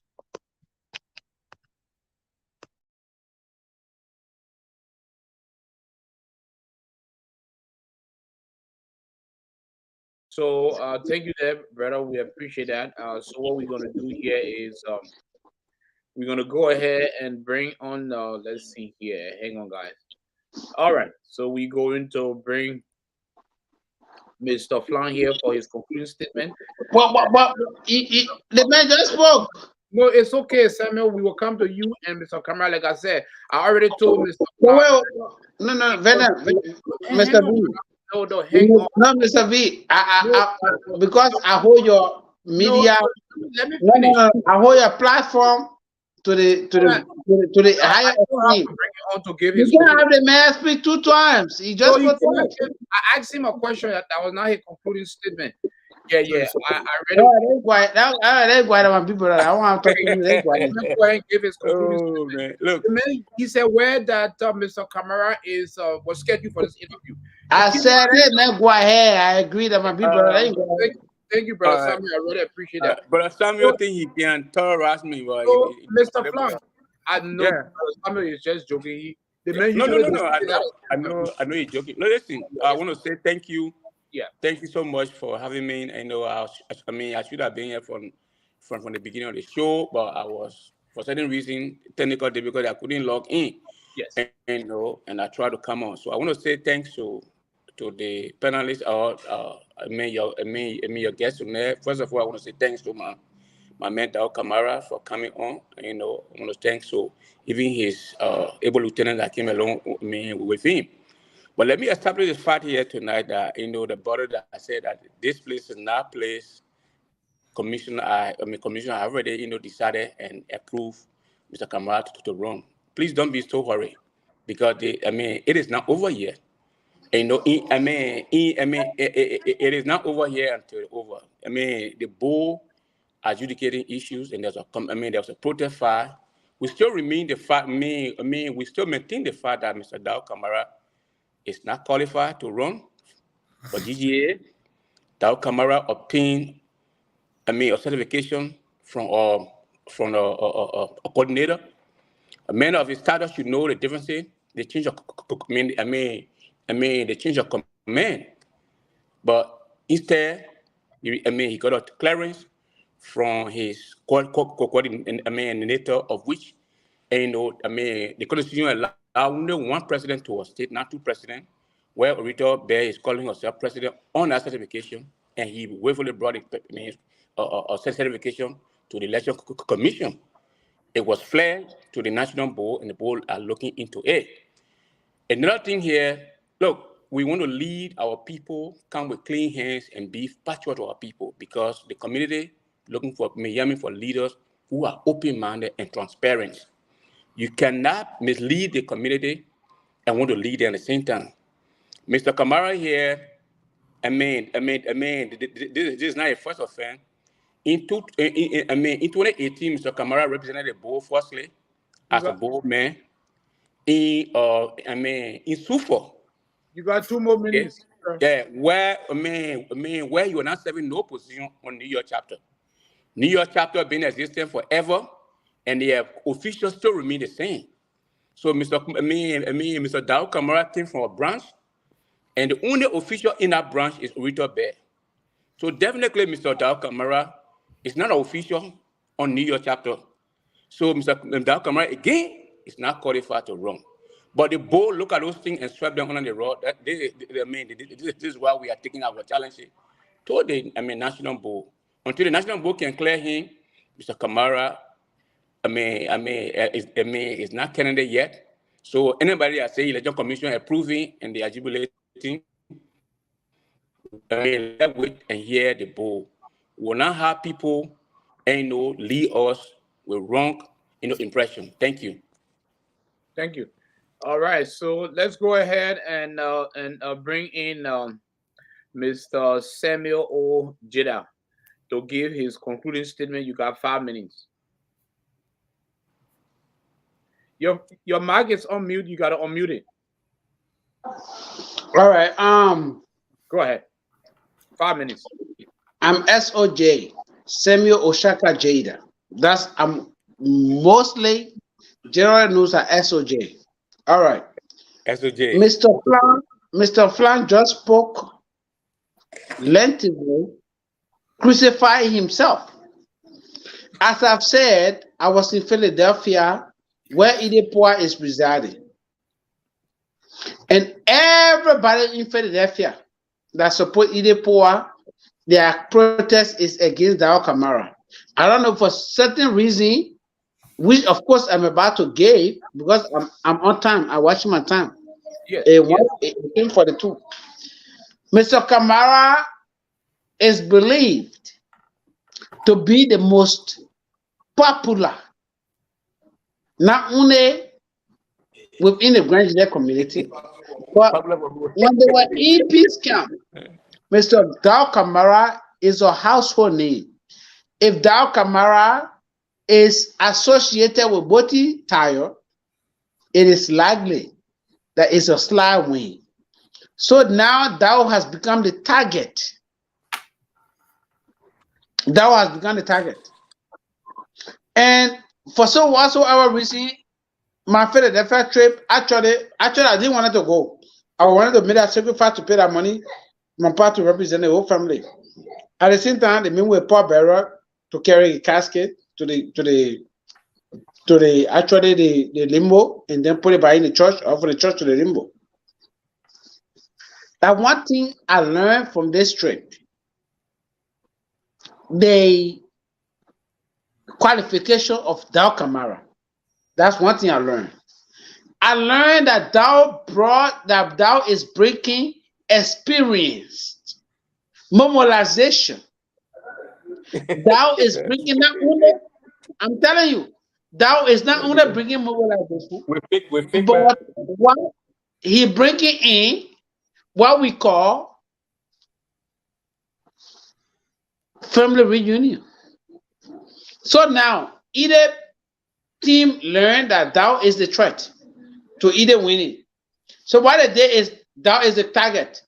As I told you, I talked to the secretarial candidate. Every bullet coming towards the same Dow Kamara. Having it, who tell us that Dow Kamara got 8 live bullet. That bullet put that on him that only for one person. You're just trading from left and right. Head and toe and front. So I am saying to the Grenadier community, Team Tayo Kamara has the potentiality to lift GGAA off back. If you look at this team and elect the same mistake that you've been electing, just know that GGA is going to be buried. All fingers are pointed on Dao Kamara today because Dao brings experience. My big sister, Bolita Jeda, told me, I support Edith, but seeing Dao on that team, I still support Edith. But when I see Dao Kamara, then when I go vote, I don't know what I'll vote for. That already shows that she's voting for Dao Kamara. Because Dao is a household name from Peace Camp all the way here in the United States. Gbote might not live in Peace Camp, but Gbote is also a household name in the city of Des Moines, in the entire state of Iowa. But Flahn came here tonight, my own Brabi, even though I ain't giving free food this time around. We usually give me free food. But this time he ain't giving free food because I go buy food to the shop. But let go this level. My own Brabi, Flahn, whom even little brother introduced me to, because I know Flahn, Fidel Jira introduced me to Flahn, and maybe to know Flahn. That's how I love Flahn. One more If minute. Flahn was running for election today, I would support Flahn. Flahn, my Brabi. But what he fails to realize is he is deceived by the inexperience of Idepoa, who worked with Tim Okoye for 4 years to choose a vice presidential candidate. Ide is not the leader that we need. The other team, I don't want to mention them, but Ide is not the leader that we need because Ide cannot stand up to say, I'm accounting to this. When Fred Graham was running, I don't know how many minutes I have, but when I read John coming up, No, we out. Fred Graham was Yeah. We out here. Well, because they gave me the whole time to say I was there. No, we are out. Thank you, brother. Thank you. So let's bring Mr. Kamara on now. He's going to give his concluding statement. We will give Mr. Dao Kamara 7 minutes. Like I said, ladies and gentlemen, I just want to let you guys know this interview was scheduled and it was officially confirmed. It was Thank God you get down 7 minutes. Yeah, we'll gain 7 minutes to conclude here. Then from there, we're going to tell the audience thank you and we're going to end the segment. We'll tell you guys about our next guest on Sunday. All right, next Tuesday. So go ahead, Mr. Kamara. Bibi Kamara, don't forget to do a call. Thank you, V. Thank you for the show tonight. And it was my pleasure to be here tonight to speak to my fellow Grenadians. I'm not here to make decisions for income. I went through the process. I'm very transparent with the process that got me to where I got. And still, I believe in the process. And whatever the process brings, I hold on to it. But I got a message for my people. You cannot do one thing over and over and over and over for you to expect a different result. But I'm going to speak to 3 different groups here tonight. The first group going to be the people of Iowa. The people of Iowa today is a new day and a new direction. The Tayo and Kamara team is here today to change the trajectory of this organization called GGAA. This organization is a not-for-profit, it's not political. The organization needs expertise, people with experience to drive the mission and vision of this organization that was established by our forefathers who want us to be able to help our people in different areas of life. This organization serves as a safe haven for our people in the past when they used to come to the United States to seek higher education. The GGAA in the 75 is different from the GGAA today. I want to appeal to the people of Iowa, Des Moines. There is time for us to turn our back on Philadelphia for electing presidents from Philadelphia. There is time for us to elect president from the Midwest. And that president is from your own town, your own village, and your own state, which is Honorable Gbote.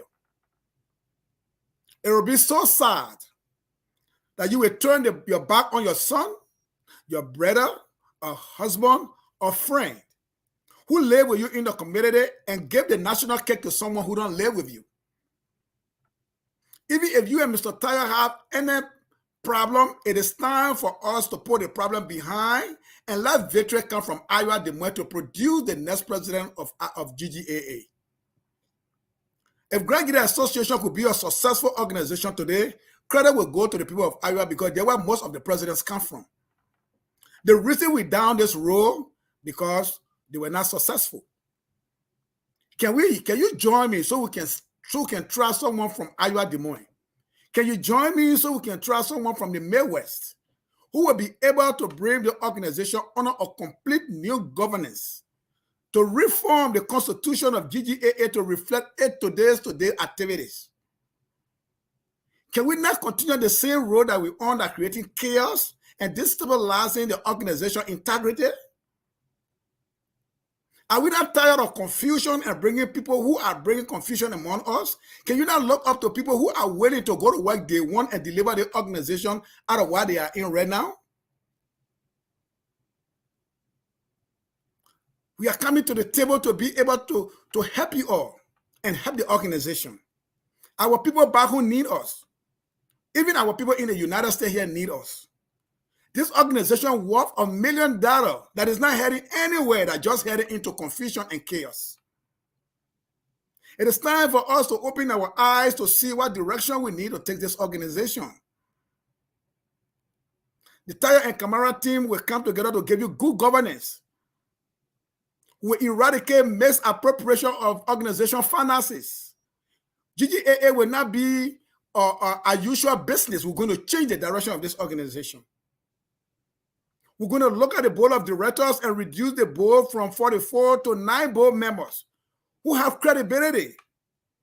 People who know why when it comes to grants writing, who understand development or training, people who are immigration lawyers, people who are educational specialists, people who are specialized in area in which we need for us to develop and uplift the organization to this next level. And I also want to speak to my brothers and other sisters who are disqualified. Trust me, there is a process. Being disqualified doesn't mean that you are not a qualified person. It's just a process you are never able to go through. I could be in your shoe, but we have to respect the process. Can we take our propaganda out of the organization so we can be able to give peace and eradicate chaos? For us to live on this app, to be able to denigrate our organization to a level in which we'll be looked upon. What will we say tomorrow to our brothers, our sisters, our children who will be looking up and asking us, where do you come from? What organization that represent where you live? How can we be able to tell them about GGAA when we are in this kind of situation at this time? There's no rocket scientist will take you out of this situation besides people with experience and expertise who know how to drive a not-for-profit, who understand not-for-profit management that will uphold to the mission and vision of this organization to cater to its people. I did it before. I challenge the status quo of the Ivorian government and other people that my people need to get out of Ivory Coast because you cannot live in Ivory Coast and your children cannot get the education you need today. I will still challenge our people in GGAA that I'm not going to do business as usual with Mr. Tyre. We're going to make sure that Grand Gbote will be left out of the doldrums. I want to speak to our stakeholders, former leaders. The peace of this organization depends on you guys. You are the president of imminent council. If the Tarle and Kamara team is elected, we're going to work with the 4 organs in this organization, especially to establish the Council of Imminent Presence with all these former leaders. When these former leaders come together and they are united, everyone that followed them will fall out the cliff and come back to GGAA. And that's going to be our target, to bring peace and unity within the organization. We're not going to turn our back on GGAA within this difficult time. GGA need us to come and deliver it out of the chaos that it's in right now. And the only people that can do it is the Tarle and Kamara that can be able to do this right now. As you are listening and honor the sound of my voice this evening, I'm appealing to every Granjida in any state that see Granjida to be a safe haven for our people, that see Granjida Association to be the organization to bear the best, to provide the best opportunity for our people. Anyone that see Granjida Association as a supreme organization that cover all the social and little organization, I beg, please try your best and elect the Tarle and Kamara team. The Tarle and Kamara team will never disappoint you. We'll give you the services that you need, and we'll take the organization to a different level. And when it goes to that level, we all will take the glory. God bless you all, and God bless GGAA, and let GGAA prevail. Thank you. All right, thank you very much here, Mr. Dal Kamara. You know, that was a a good interview tonight, 3.5 hours, and we understand that Mr. Flahn came on the show late, and we also like to tell him thank you very much here. You know, it was not his fault; it was my fault. I did not notice him on the back scene here, because what happened here when my guests come here, they go behind the scene, which is the dashboard, and sometimes due to all I have different features going on my computer, I don't recognize it. But yeah, it was not it was his fault. So thank you, Mr. Flahn, Mr. Kamara, brother Yokondi, and also brother Samuel. You guys taking time of your busy schedule to appear on the network here. I appreciate that. So for the benefit of our audience here, we are on here every Tuesday is considered current situation media GGAA prime time. As the election gets closer, we will try to do 2 days a week, but for now we stick to every Tuesday. And thank you guys for coming on here. We also always welcome the Idepoa team here to come here. We'll give them the same 3.5 hours. If we also welcome Mr. Botita himself. He will be scheduling a time to come on the network to opine and pretty much do a lot of presentation and discussion on his leadership. But Mr. Dow always, Dow Kamara always, adhere to our request. So we really appreciate it here. So, ladies and gentlemen, thank you very much for tuning in. Those that stayed with us for 3.5 hours here, and we appreciate that. Continue to share the network. Current situation media. Every Tuesday we discuss issues and concerning GGAA. So, thank you guys. My pleasure, and good night. Thank you. You're welcome. Thank you so much. Thank you, Dow. Thank you, everybody. Thank you, my brother. Okay.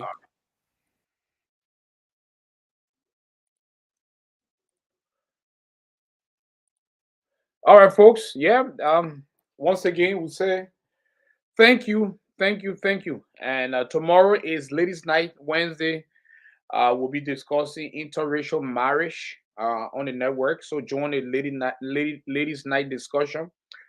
Thursday we will be is diaspora Liberian political spotlight. We discuss national issues. So we will be discussing Thursday mysterious death in going on in Liberia, and it's not being dealt with. We want to see how far investigations been going, especially looking at the recent death of the former Chief Justice daughter. So yeah, we will pretty much bring you guys up to speed as well. So yeah, so this coming Sunday we have the POA team will be sending some representative, and next week Tuesday we will have Mr. Othello Brown, the individual that filed the protest against those individuals that was participating or were ought to participate in election. So we'll have Othello Brown on Tuesday, next Tuesday. Yep. So big thanks to our team here that was on tonight. I consider them as a team because they always come on the network, and they always contribute, that ideas to the network. So also big shout out to James Gbote. He's one of the guys that visit the network always. Shout out to all our viewers here. And also like to recognize Mr. Gbote Tire. He was watching. Ezekiel and the other viewers here. We say thank you, Jerry, David, for staying with us throughout. We will see you guys on Sunday. We'll also see you guys next week, Tuesday. But feel free to join the ladies' night discussion tomorrow as we discuss interracial marriages and relationship. Okay. All right. With that said, good night, bonne nuit, à tout à l'heure. Thank you.